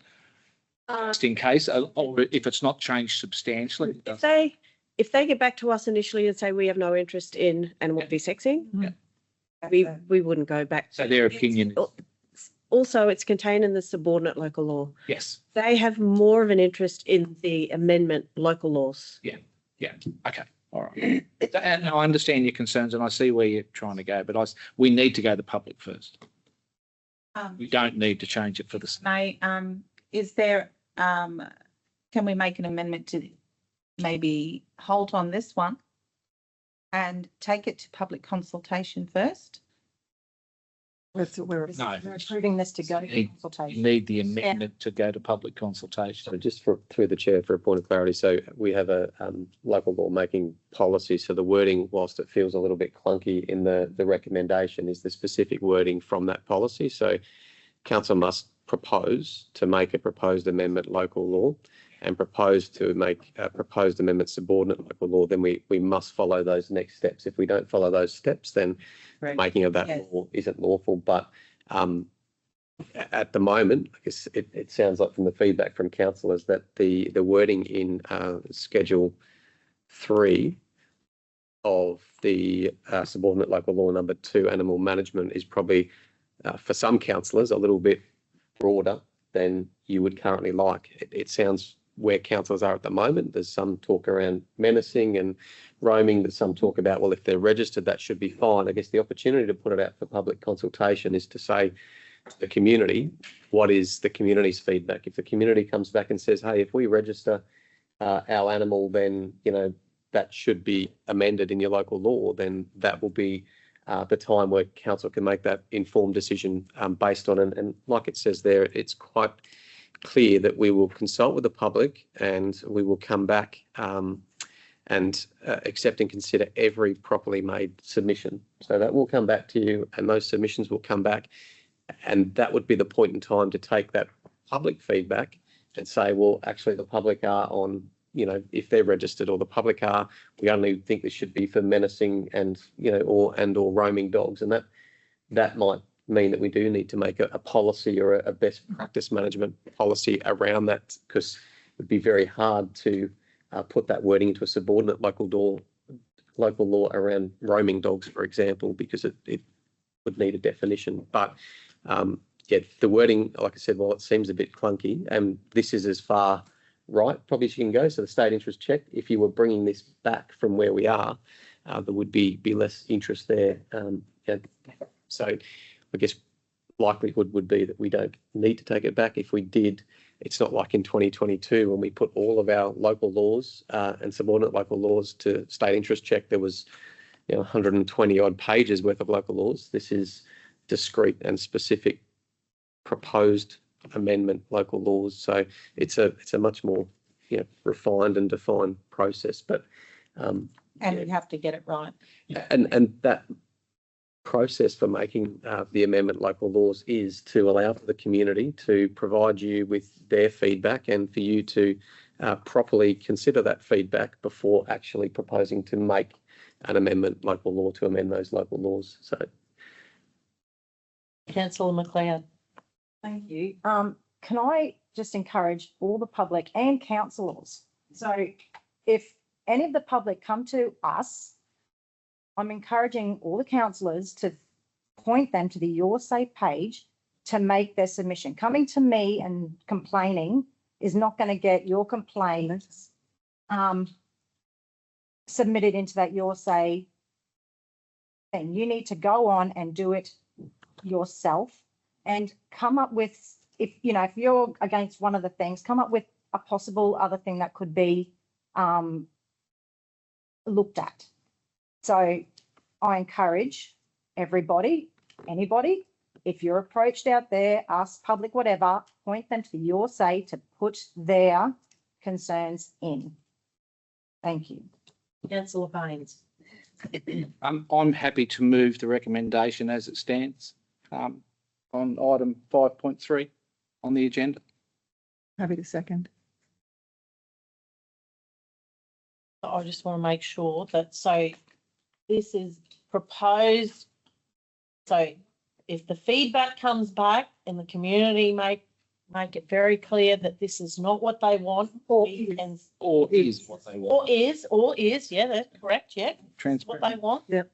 Then there's still the available time to be able to do that. Mr. Chair, there is no rush. We can go out to public consultation. You can consider that. We can go away, rework it, bring it back to you. There is no nothing set in stone today. Not at all. Okay, so I will, from Councillor McLeod's words, say that if you don't like this, then make sure that you let it know, or even if you do like it, Yeah. make sure you get on there and have your say, because the debate's on. So 100%. if you want to be part of it, then Or that's what you need. or they can drop a written submission into a council office. Okay, or a written submission. Thank Okay, all right. Okay. Righto, so we've got a mover and a seconder. So those in favour. Councillor Littlemore, I'll record against, please. against, and Councillor Pervin against. Thank you. Thank you. Excuse me, through the chair, could we call for a break, please? Comfort break? Can we just take a 5-minute break, please? Thank you. Oh, what do you- Through the chair, could I be excused from the remainder of the meeting, please? It's getting late where I am. Thank you. Thank you. Thank you. Thanks, Councillor Littlemore. See you when you get home. Thank you. Good night. I like a lady. Gee, everyone's hush. Not for long. No, I was going to say not anymore. Good morning. Morning. Good morning. Morning. Thank you. Through the chair, today's report is reviewing some existing council policies, namely the child safety and wellbeing policy, complaints about the public officials, section 48A of the Crime and Corruption Act policy, the Queensland Privacy Principles Privacy Policy and use of social media. Child safety and wellbeing policy was first adopted by council in August 2019, however was rescinded in September 24. Under the Child Protection Act, every Queenslander is responsible for reporting harm or if they witness harm against a child. So we made the decision last year to rescind our policy. However, Queensland now has a new Child Safe Organisations Act, which commences 1 October 2025 and include child safe standards, which require local governments to have a child safety and wellbeing policy. That Act also requires Council to publish a commitment statement, update its complaints policy, undertake a risk assessment and update its code of conduct for team members, which we will be working on over the next couple of months. The previous version of the policy has had the following sections amended or added: the introduction, the purpose, the responsibilities, child safe recruitment and screening, cultural safety and training and awareness. The team will be focusing on ensuring our staff are trained over the next, 6 to 12 months on what they do if they're approached by a child while they're out working in the public. We have our certain positions within council that interact with children daily. So in the libraries, for instance, they must have a safe working with children blue card, which we already have that in place for those types of positions. So we'll just be working through the requirements of those child safety principles over the next 6 to 12 months. The complaints about the public officials, section 48A of the Crime and Corruption Act 2001 policy was last adopted in August 23, and in accordance with Council's policy framework is due for review. Officers are not recommending any amendments to this policy. The Information Privacy Act 2009 has undergone a review with changes coming into effect 1 July 2025. Council's existing information privacy policy has undergone a rewrite. I'm so sorry, I can't speak today. And is now titled the Queensland Privacy Principles Privacy Policy, and explains how council manages personal information, including the types of personal information collected and held, the methods by which such information is collected and held, the purposes for which personal information is collected, held, used and disclosed, and the process by which individuals may lodge a complaint regarding the handling of their personal information. And lastly, the use of social media policy has been reviewed, with the policy aiming to promote a culture of openness, trust and integrity, provide guidance for authorised council use of social media, clarify expectations for personal use by employees and councillors, and establish acceptable standards for community interaction on council social media platforms. All the policies discussed today are attached with track changes where possible, and the recommendation is that council adopt the following policies: child safety and wellbeing policy, effective 1 October 2025. Complaints about the public officials, section 48A of the Crime and Corruption Act 2001 policy, Queensland Privacy Principles privacy policy, and use of social media policy. Thank you.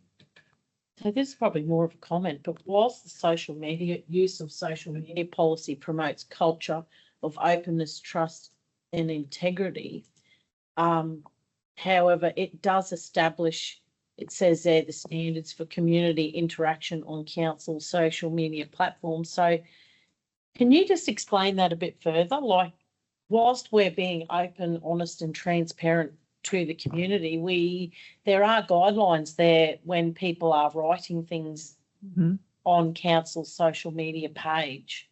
Certainly. Excuse me, I'll just get to that section. And we're happy for your honesty, but at the same time, there are Inappropriate. there are things that are appropriate and things that are not appropriate. So 100%. Thank you. So the amendment in the policy talks, section 6 talks about community behaviour on council platforms. So the policy put forward for adoption today recommends that the new wording include that council will moderate its social media platforms to ensure respectful and constructive engagement.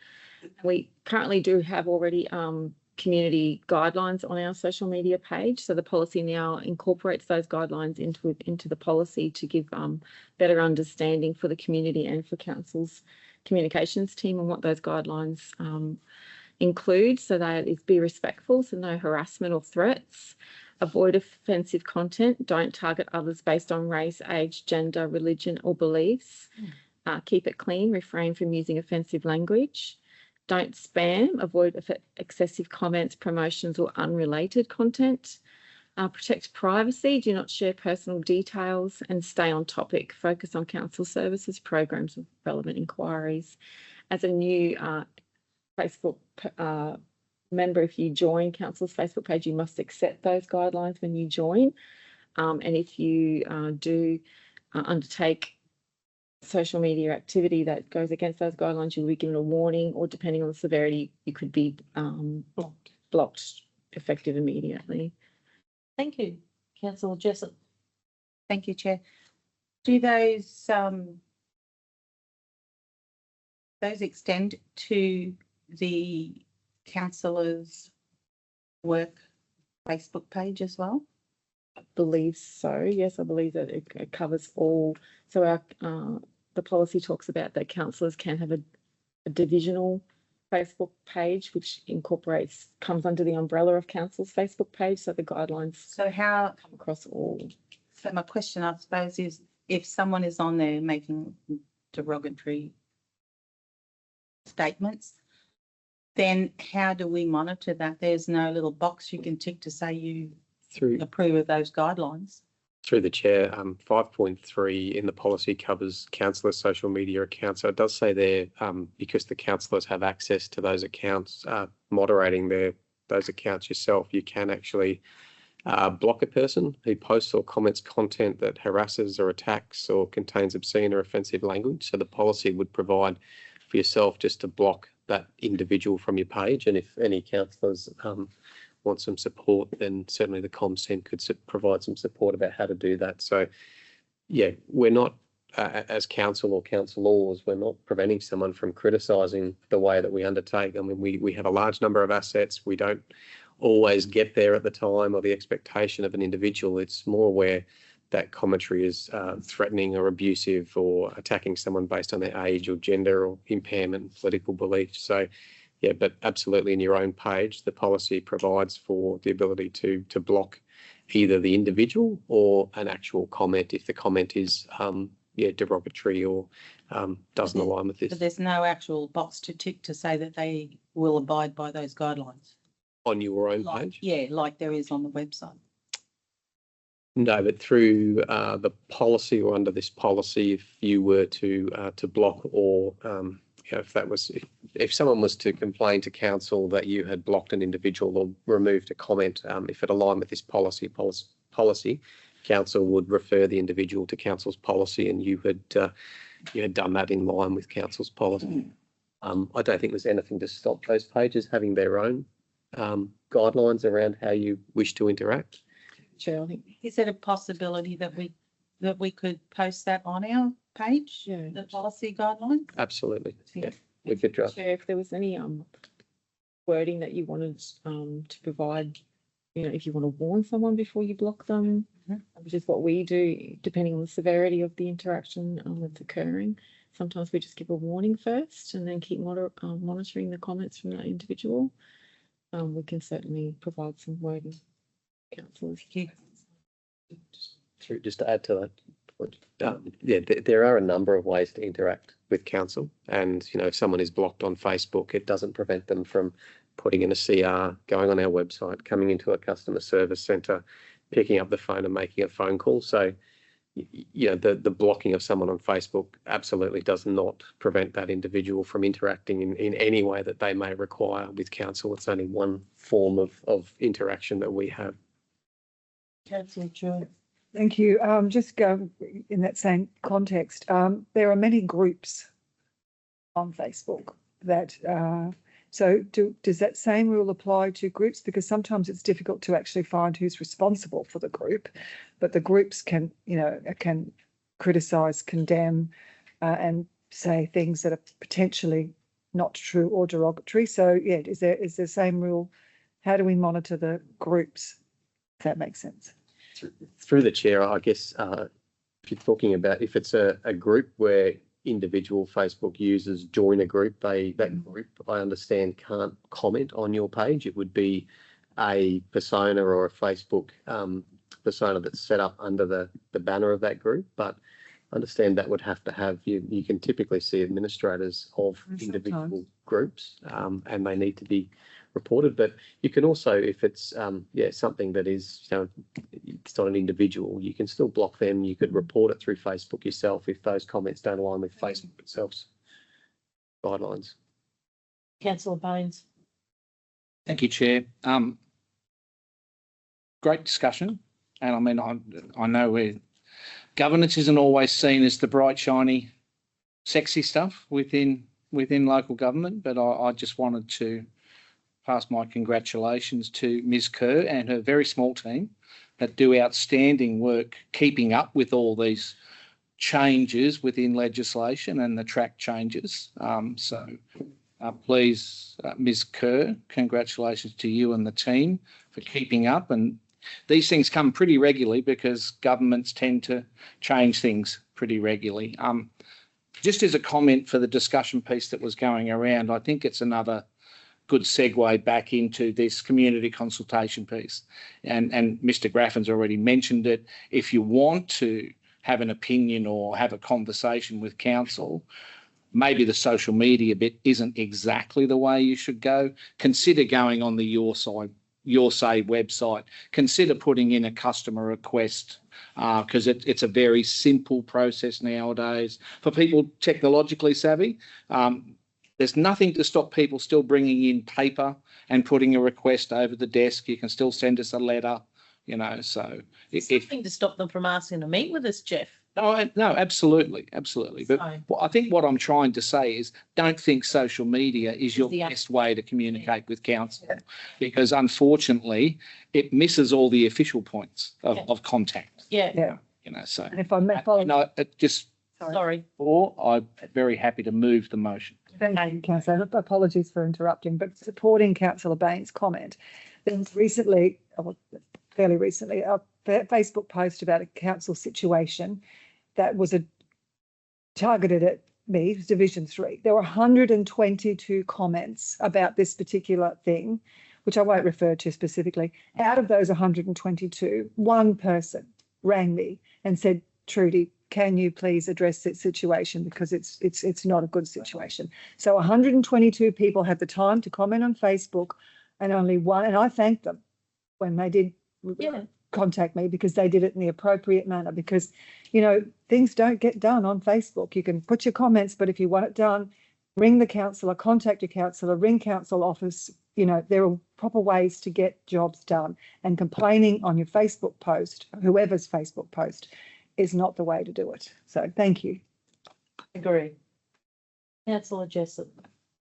And I don't want to brush this over, but the child safety and wellbeing policy, that's great. I don't want to gloss this over with Facebook. No.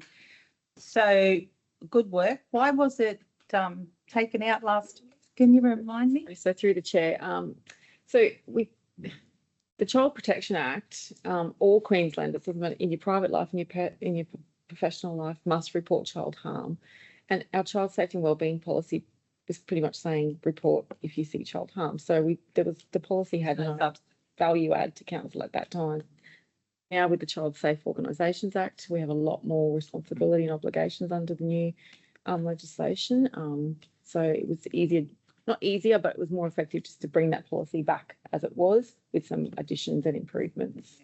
And well done to you, because it's a big thing at the moment, isn't it? There's a lot happening. A lot of work. Yeah, well done. Thank you. Any further comments? Happy to second. Second. Those in favour? All in favour, carried. Thank you. Thank you very much. 5.5, change of local government meeting for 30th of October. Thank you. And through you, Chair, this is a fairly simple report under the local government regulations, section 257. Council hold their monthly meeting the last Thursday of each month located at the Tully Council Chambers.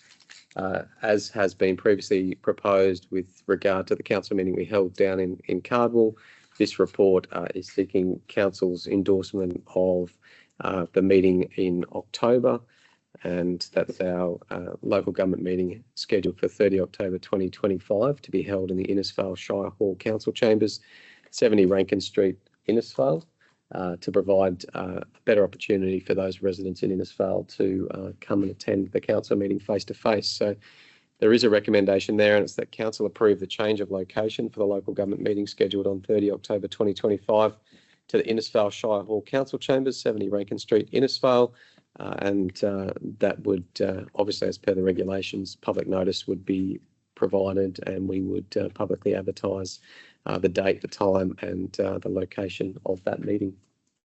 Councillor McLeod. Through the chair, sorry to pick up this earlier, but in the executive summary, it says that council holds a monthly meeting on the last Thursday. Just clarify that we made it the fourth Thursday of every month, just if anybody's reading that it's actually the fourth Thursday of every month. Thank you. Councillor Jessup. Pick up. Chair.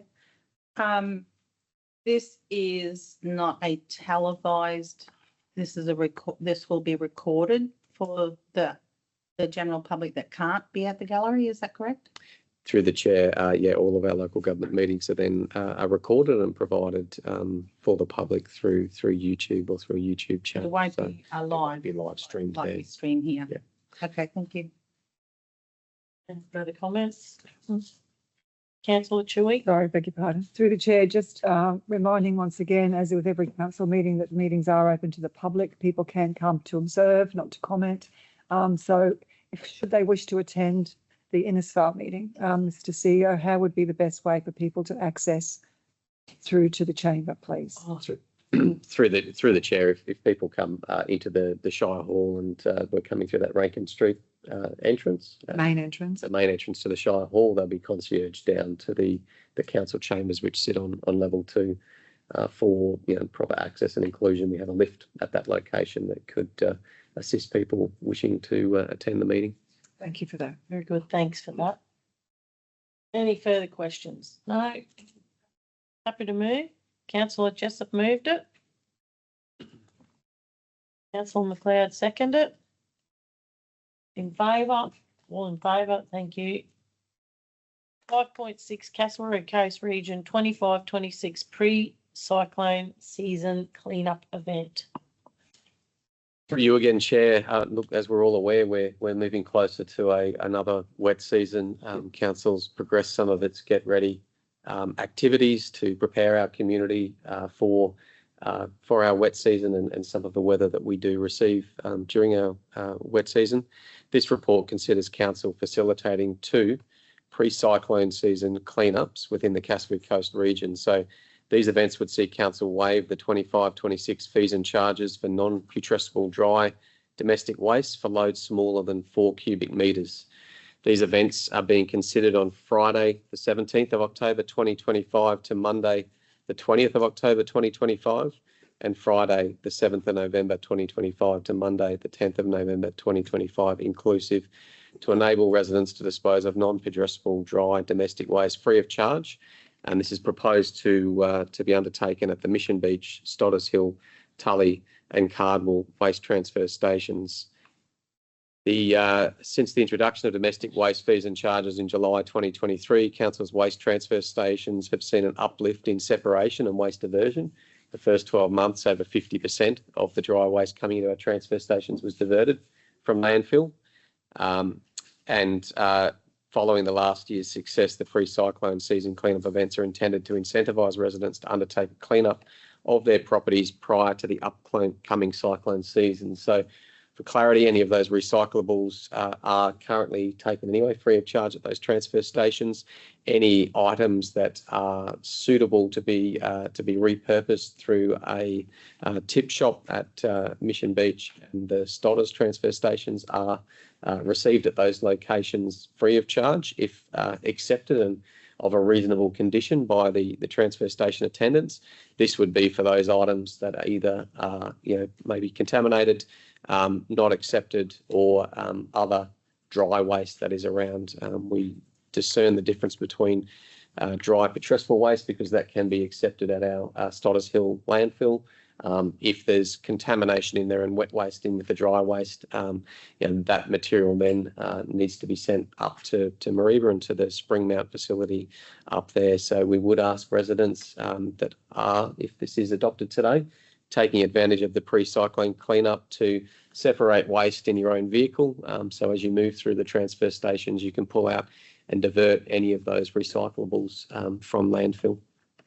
There is a recommendation there. It's that Council approve the facilitation of 2 pre-cyclone season cleanup events on Friday the 17th of October 2025 to Monday 20 October 2025 and Friday 7 November 2025 to Monday 10 November 2025 inclusive.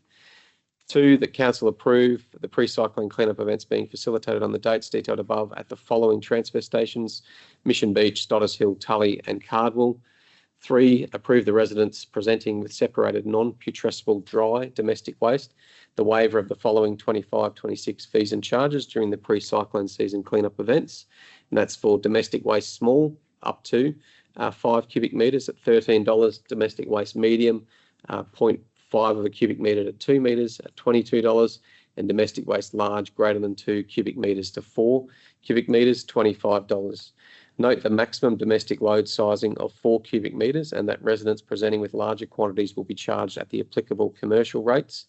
And note that the fee waiver does not include residents presenting with putrescible wet domestic waste.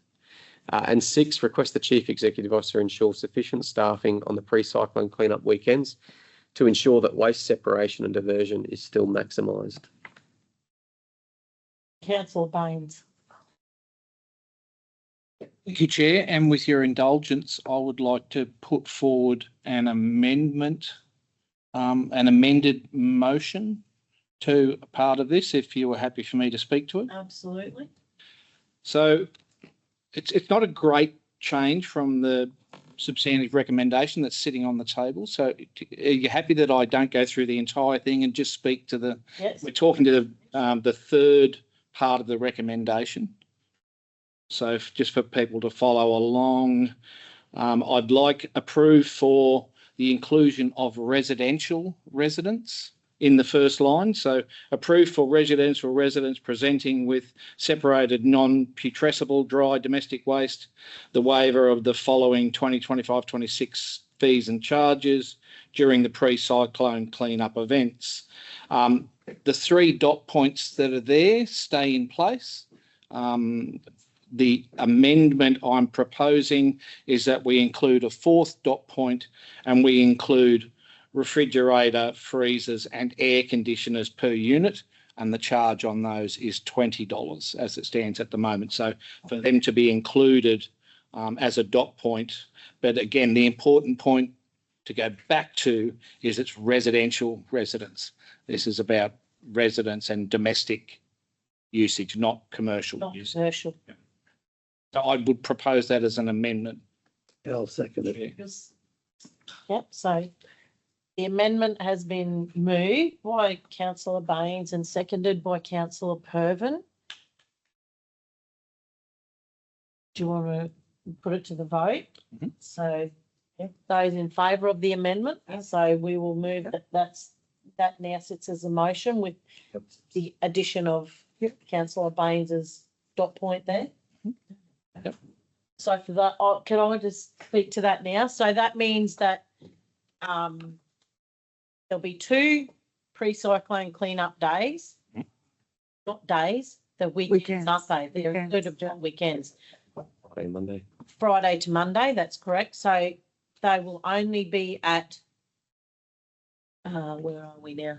Mission Beach, Stodders Hill, Tully and Cardwell transfer stations. It's not to be dumped on the sidewalk. They have to be taken to the facility. And that is, a lot of people don't know what putrescible waste is. Well, putrescible waste is scraps, wet waste, scraps, like food scraps, or that's not included. So we were talking about things like Garden furniture.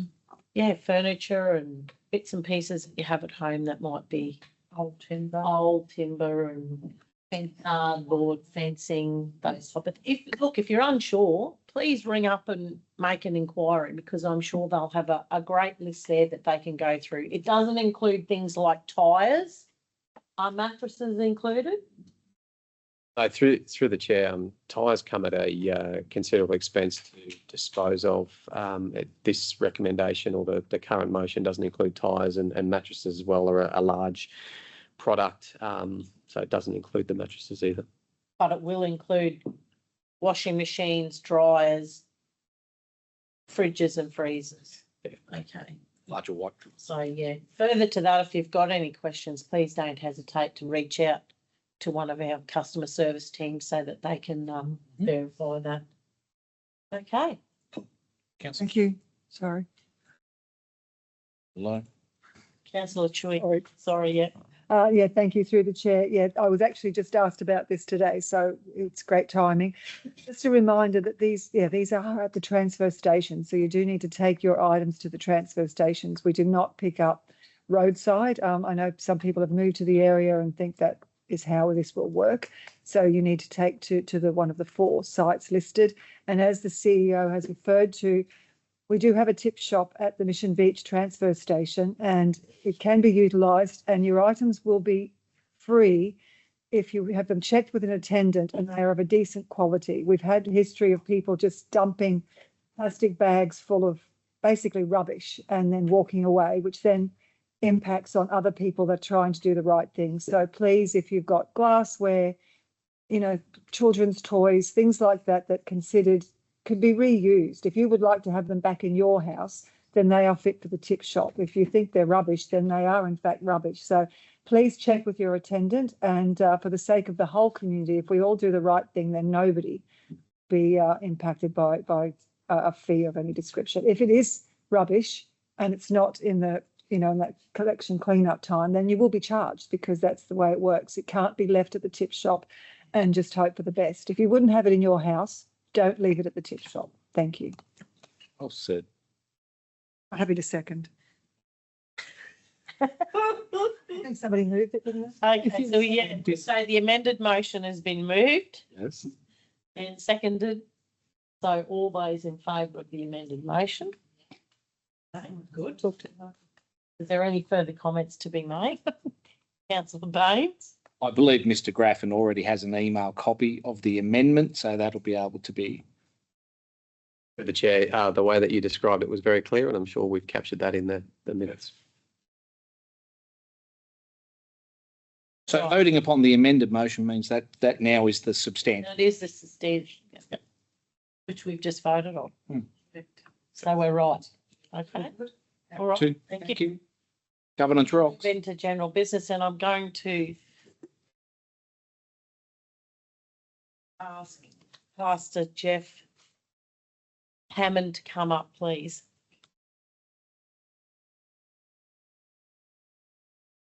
It's still good morning. Yes. It is. Good morning. How are you? Thank you. Welcome. Good morning. Good morning. Morning. Straight away? Over to you. Okay. Standing up's fine? Okay.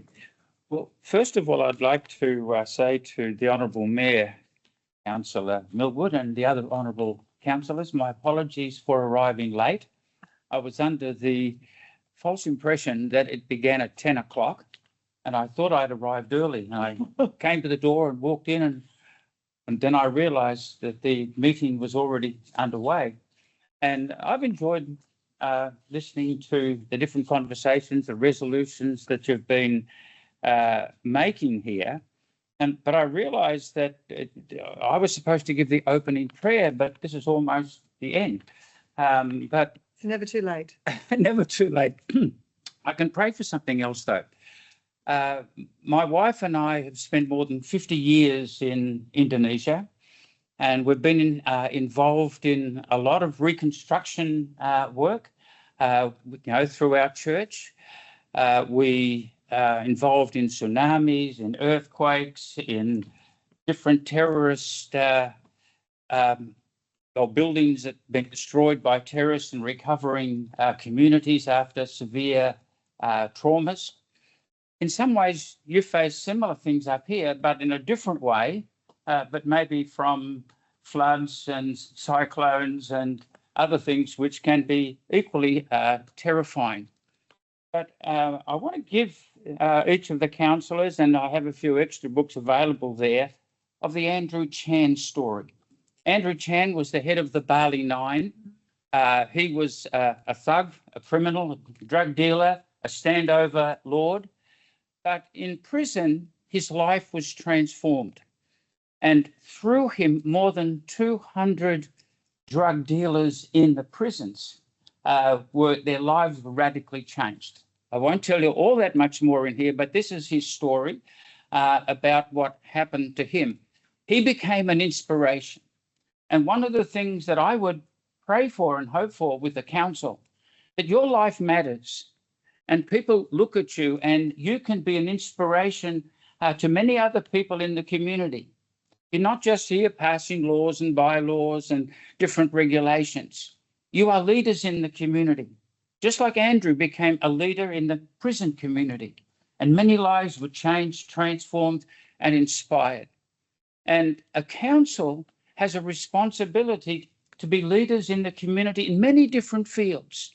And this is my prayer for you, that you indeed will become inspirations, not just in the decision making, but by your lives, by what people see within you, that you are the leaders in this community and you are the ones that can make things happen.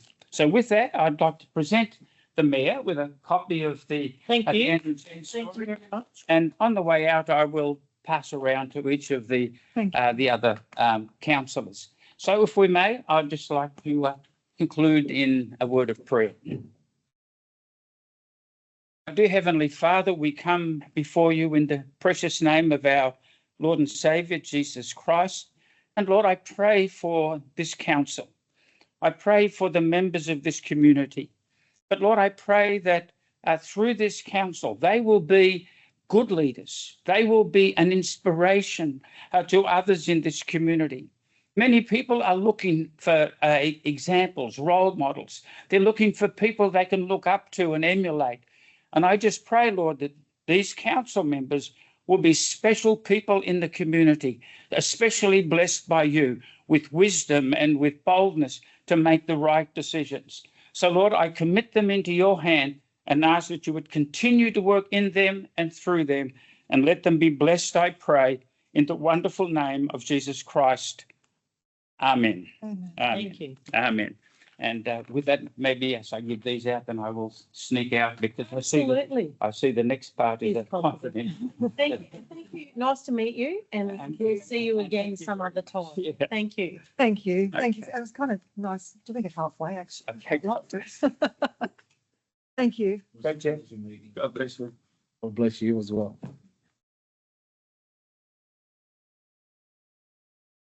Renee, is it? Yes. God bless. Bless you. Nicholas, Thank thank you. Standing on something here. God bless you. And Alan, Thank God you. bless you too. And you too. And I didn't see your name, Andrew. Our Chief Executive Officer, Mr. Andrew Gruffin. Mr. Andrew. Okay, well, thank you very much and God bless you. And Have a great day. thank you. Day. And there are a couple of extra books there for those of you who might like to get a copy. Thank you. Now we move into the closed session. General business. General business. More to finish. Sorry, guys. Any general business. Cut you off. I started again. Can't do without Trudy having general business. That. Well, We're going, councillor Jeff. there you go. At last. Go last. Okay. I'll be put in my box. I'll go last. I'll make it quick for you. Thank you, Chair.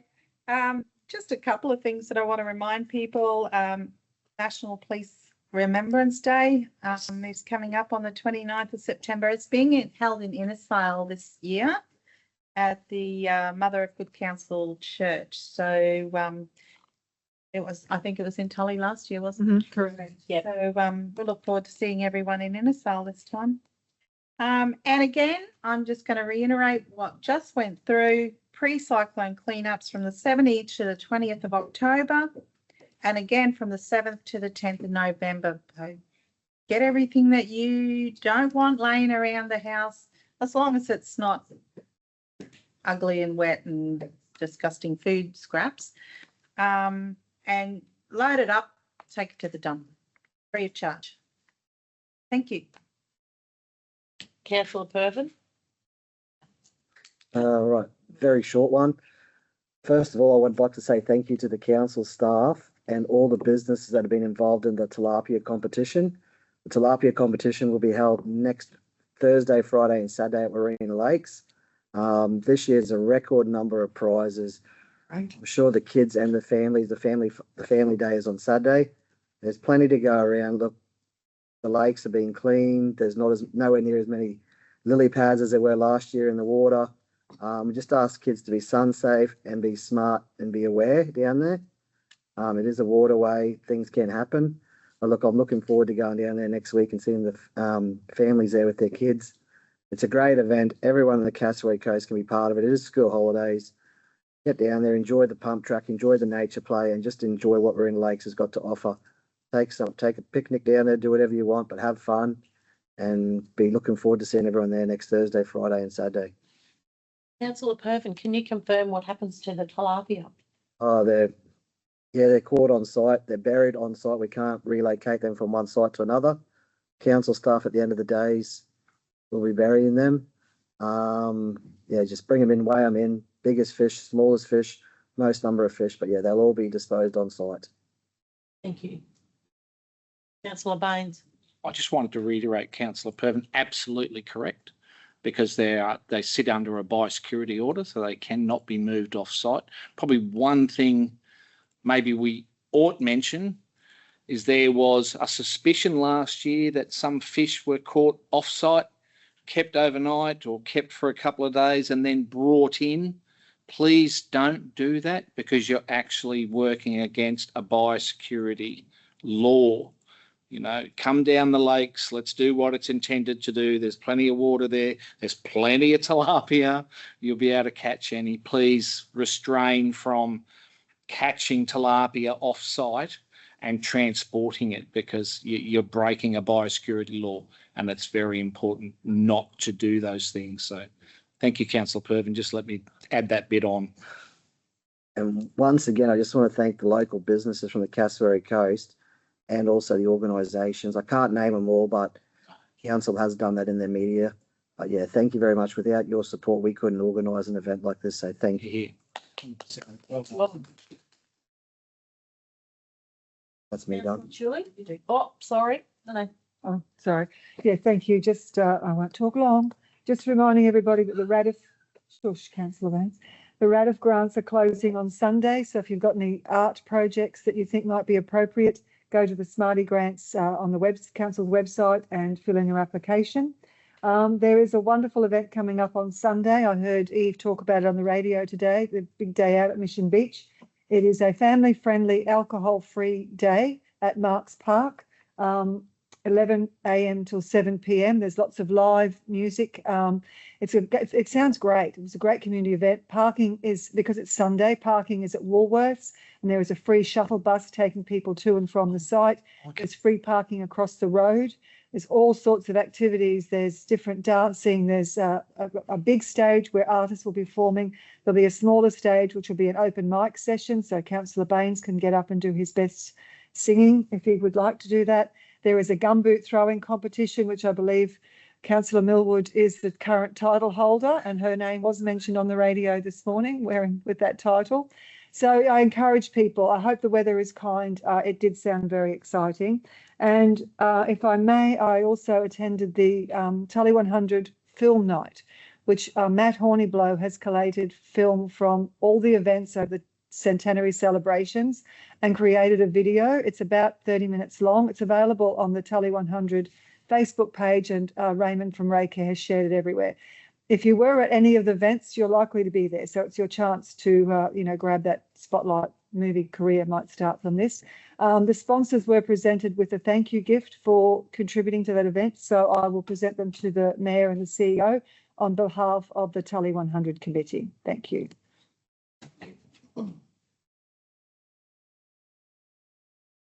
Yeah, appropriate. Thank you. Thank you. So the Tully 100, thank you. That's all I have. Oh, Thank you. So Councillor McLeod. Thanks, through the chair. I just want to reiterate what Councillor Pervin said about thanking local businesses. And this is why it's really important for people to support our local businesses, is because our local businesses give back to the community events like Tilapia and so many others. I want to thank everybody who supported any part of the Art Deco week that just happened. It was a very big week. And there were some really great events. So new dates for that will be coming out for next year. And one last thing, Saturday, the 11th of October, Riverfest is happening in Innisfail on the riverbank. Thirsty Merc will be playing. I want to thank council for their support for that event. And a little bit close to my heart, the Riverfest Queen will be crowned that day, but they do have an event the night prior. If anybody wants to attend that to see the Queen entrance, do their speeches, just go Riverfest. I think it's Innisfail Riverfest or Riverfest Innisfail Facebook page, and all the information is there. But that is a free event, the Riverfest on the Saturday, the 11th. I think it starts at 2:00 and there's mullet throwing competition. Yeah, so big family fun day, followed by fireworks at 8:00 to conclude the event. Councillor McClare, can you confirm the Riverfest is put on by whom? It's a committee that sits under Rotary, Innisfail Fitzgerald. And it's a group of business owners and just community members. It's a small group, probably only about 8 or 10 of us. Yeah, And it's just to mainly just to provide some entertainment for the provide a family-free entertainment, a day out for, and to showcase realistically our river. And actually there's going to be a regatta or something on the river as well. So there'll be lots of stuff happening. There'll be bobs flying. Gosh, there'll be a plane in the air doing all acrobatics as well. I just asked because it's often we hear that there's nothing going on and we don't do anything, but this is a free event. It's a free event. I mean, there will be rides that will have to be paid for, but it's free entry. There's free entertainment. And if they don't support it, or what I'm trying to say is get out there and support it, because if you don't support it, then it can't happen again. So and all go on down there and have a look. All the events that ever happen in the region, support them, because a lot of effort goes into, it's not just a thing that's whacked up overnight. It's many, many months of planning and so. I believe there's a few things happening at the con too. I went to a what do you call it? A performance there 2 weeks ago, and there's a few more up and coming. So for those of you that don't mind a good belly laugh, get along and have a look, because they were pretty good. Yeah. Councillor Baines. Thank you, Chair. Seems to be a day for presentations, so we're having a bit of a roll, and I've been made to keep this out of shot through the whole thing, because it does, if I find somewhere there appropriately, it's not blocking Councillor Chewy or myself. Mayor, I attended on the 14th of September, I attended a function at Warina Lakes. It was the Vanuatu Tribal Chiefs Council. So there was 8 regional chiefs, the entire 8 regional chiefs from the Vanuatu area. They sit beside the Parliament as a piece. So they were in Australia doing a cultural exchange tour with a lot of our Indigenous groups and leaders within our region and up into Cape York. I was very fortunate and very honoured to attend on the day. At the end of the function, the chair of the council, Vanuatu Tribal Chiefs Council, presented me with this totem. And the totem is a symbol of the fealty and the partnership between the Vanuatu Tribal Chiefs and the region of the Cassary Coast.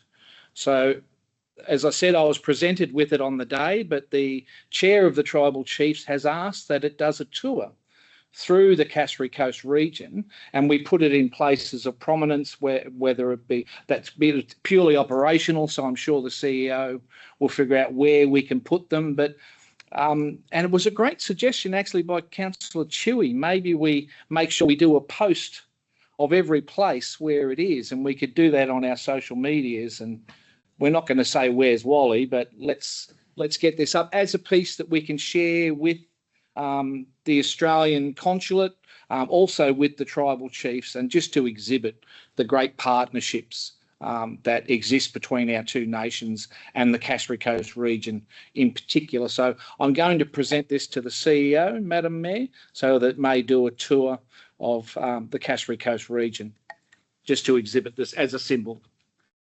So thank you, Madam Mayor. I'm going to step around behind you, I would assume. So thank you, Mr. CEO.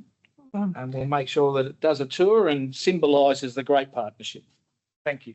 Thanks, Councillor Baines, for attending on behalf of Cassowary Coast Regional Council, and we thank the Vanuatu Tribal Chiefs Council for their totem. Thank you very much. Do you have any further general business? No, the next RSL. Oh, one. Yes, sorry. So Remembrance Day is coming up on the 11th of November, which will be, I can reiterate it in the October meeting. Exactly. But just to get into that, and I was trying to get in front of myself there, but just a reminder, don't forget the 11th, and always, we have certain Remembrance Days where we think about our service personnel and our service people. Keep them in your hearts all the time. Attend to the local RSLs, be part of it. Each of our major areas has an RSL, so do be part of that and be part of the support for our great service personnel in the defence. Thank you, Chair. Any further? I just got an announcement to make about the road works that are about to happen on the Tully Mission Beach Road. They're going to go over several months depending on weather. Please be patient. Please allow yourself extra time. They're not council works, they're Department of Main Roads works. They've been a long time coming, and be a welcomed adjustment to our roads. And yeah, as I say, just please be patient while they're happening. Now we will move into the closed session. So the meeting will now be closed to the public in accordance with Local Government Act Section 254J13G. Negotiations relating to a commercial matter involving the local government, for which a public discussion would be likely to be prejudiced in the interest of the local government, to consider the following confidential report, item 8.1, contract CCW 0000342 water main renewals, East Innisfail. Happy to second. Councillor Pervin, seconded by Councillor Baines. Those in favour? All in favour, thank you. It's like an inch now. There you go. Yeah. Jessup, Councillor Baines. Got in again.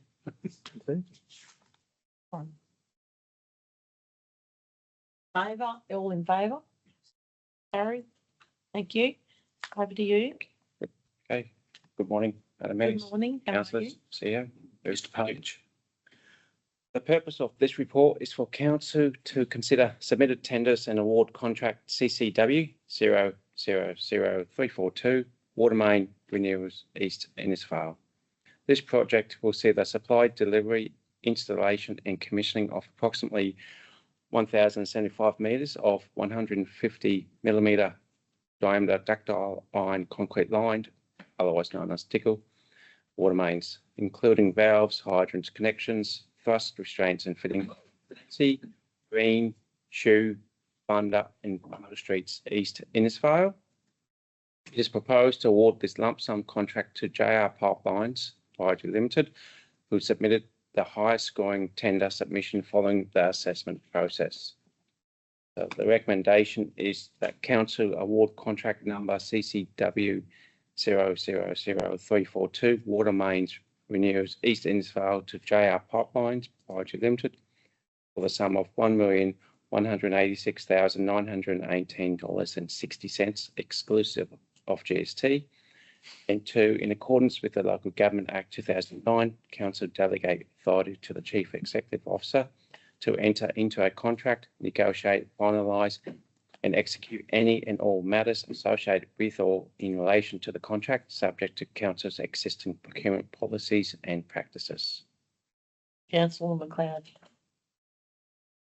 Thank you through the chair. Want to commend the water team on this. It's not the shiny stuff that you see above the ground that we're putting all of our money into. It is actually, you know, this is like just under $1.2 million that, you know, and I'm thankful that it's in Division 6 and East Innisfail is going to continue to get nice, fresh drinking water that we have in our region. And, you know, it's not cheap, is what I want to say. So I'm happy to move it. But yeah, the residents in that area are going to continue to be drinking beautiful water. So thank you very much. Any further comments in relation to it? Happy to second. Happy to second it, councillor Chewy. Thank you very much. All in favour? Yeah, carried, thank you. That's it, job done. That brings us to a close. So once again, have a great weekend and see you later. Thank you, Mr. Page. Thank you. Okay. Great meeting.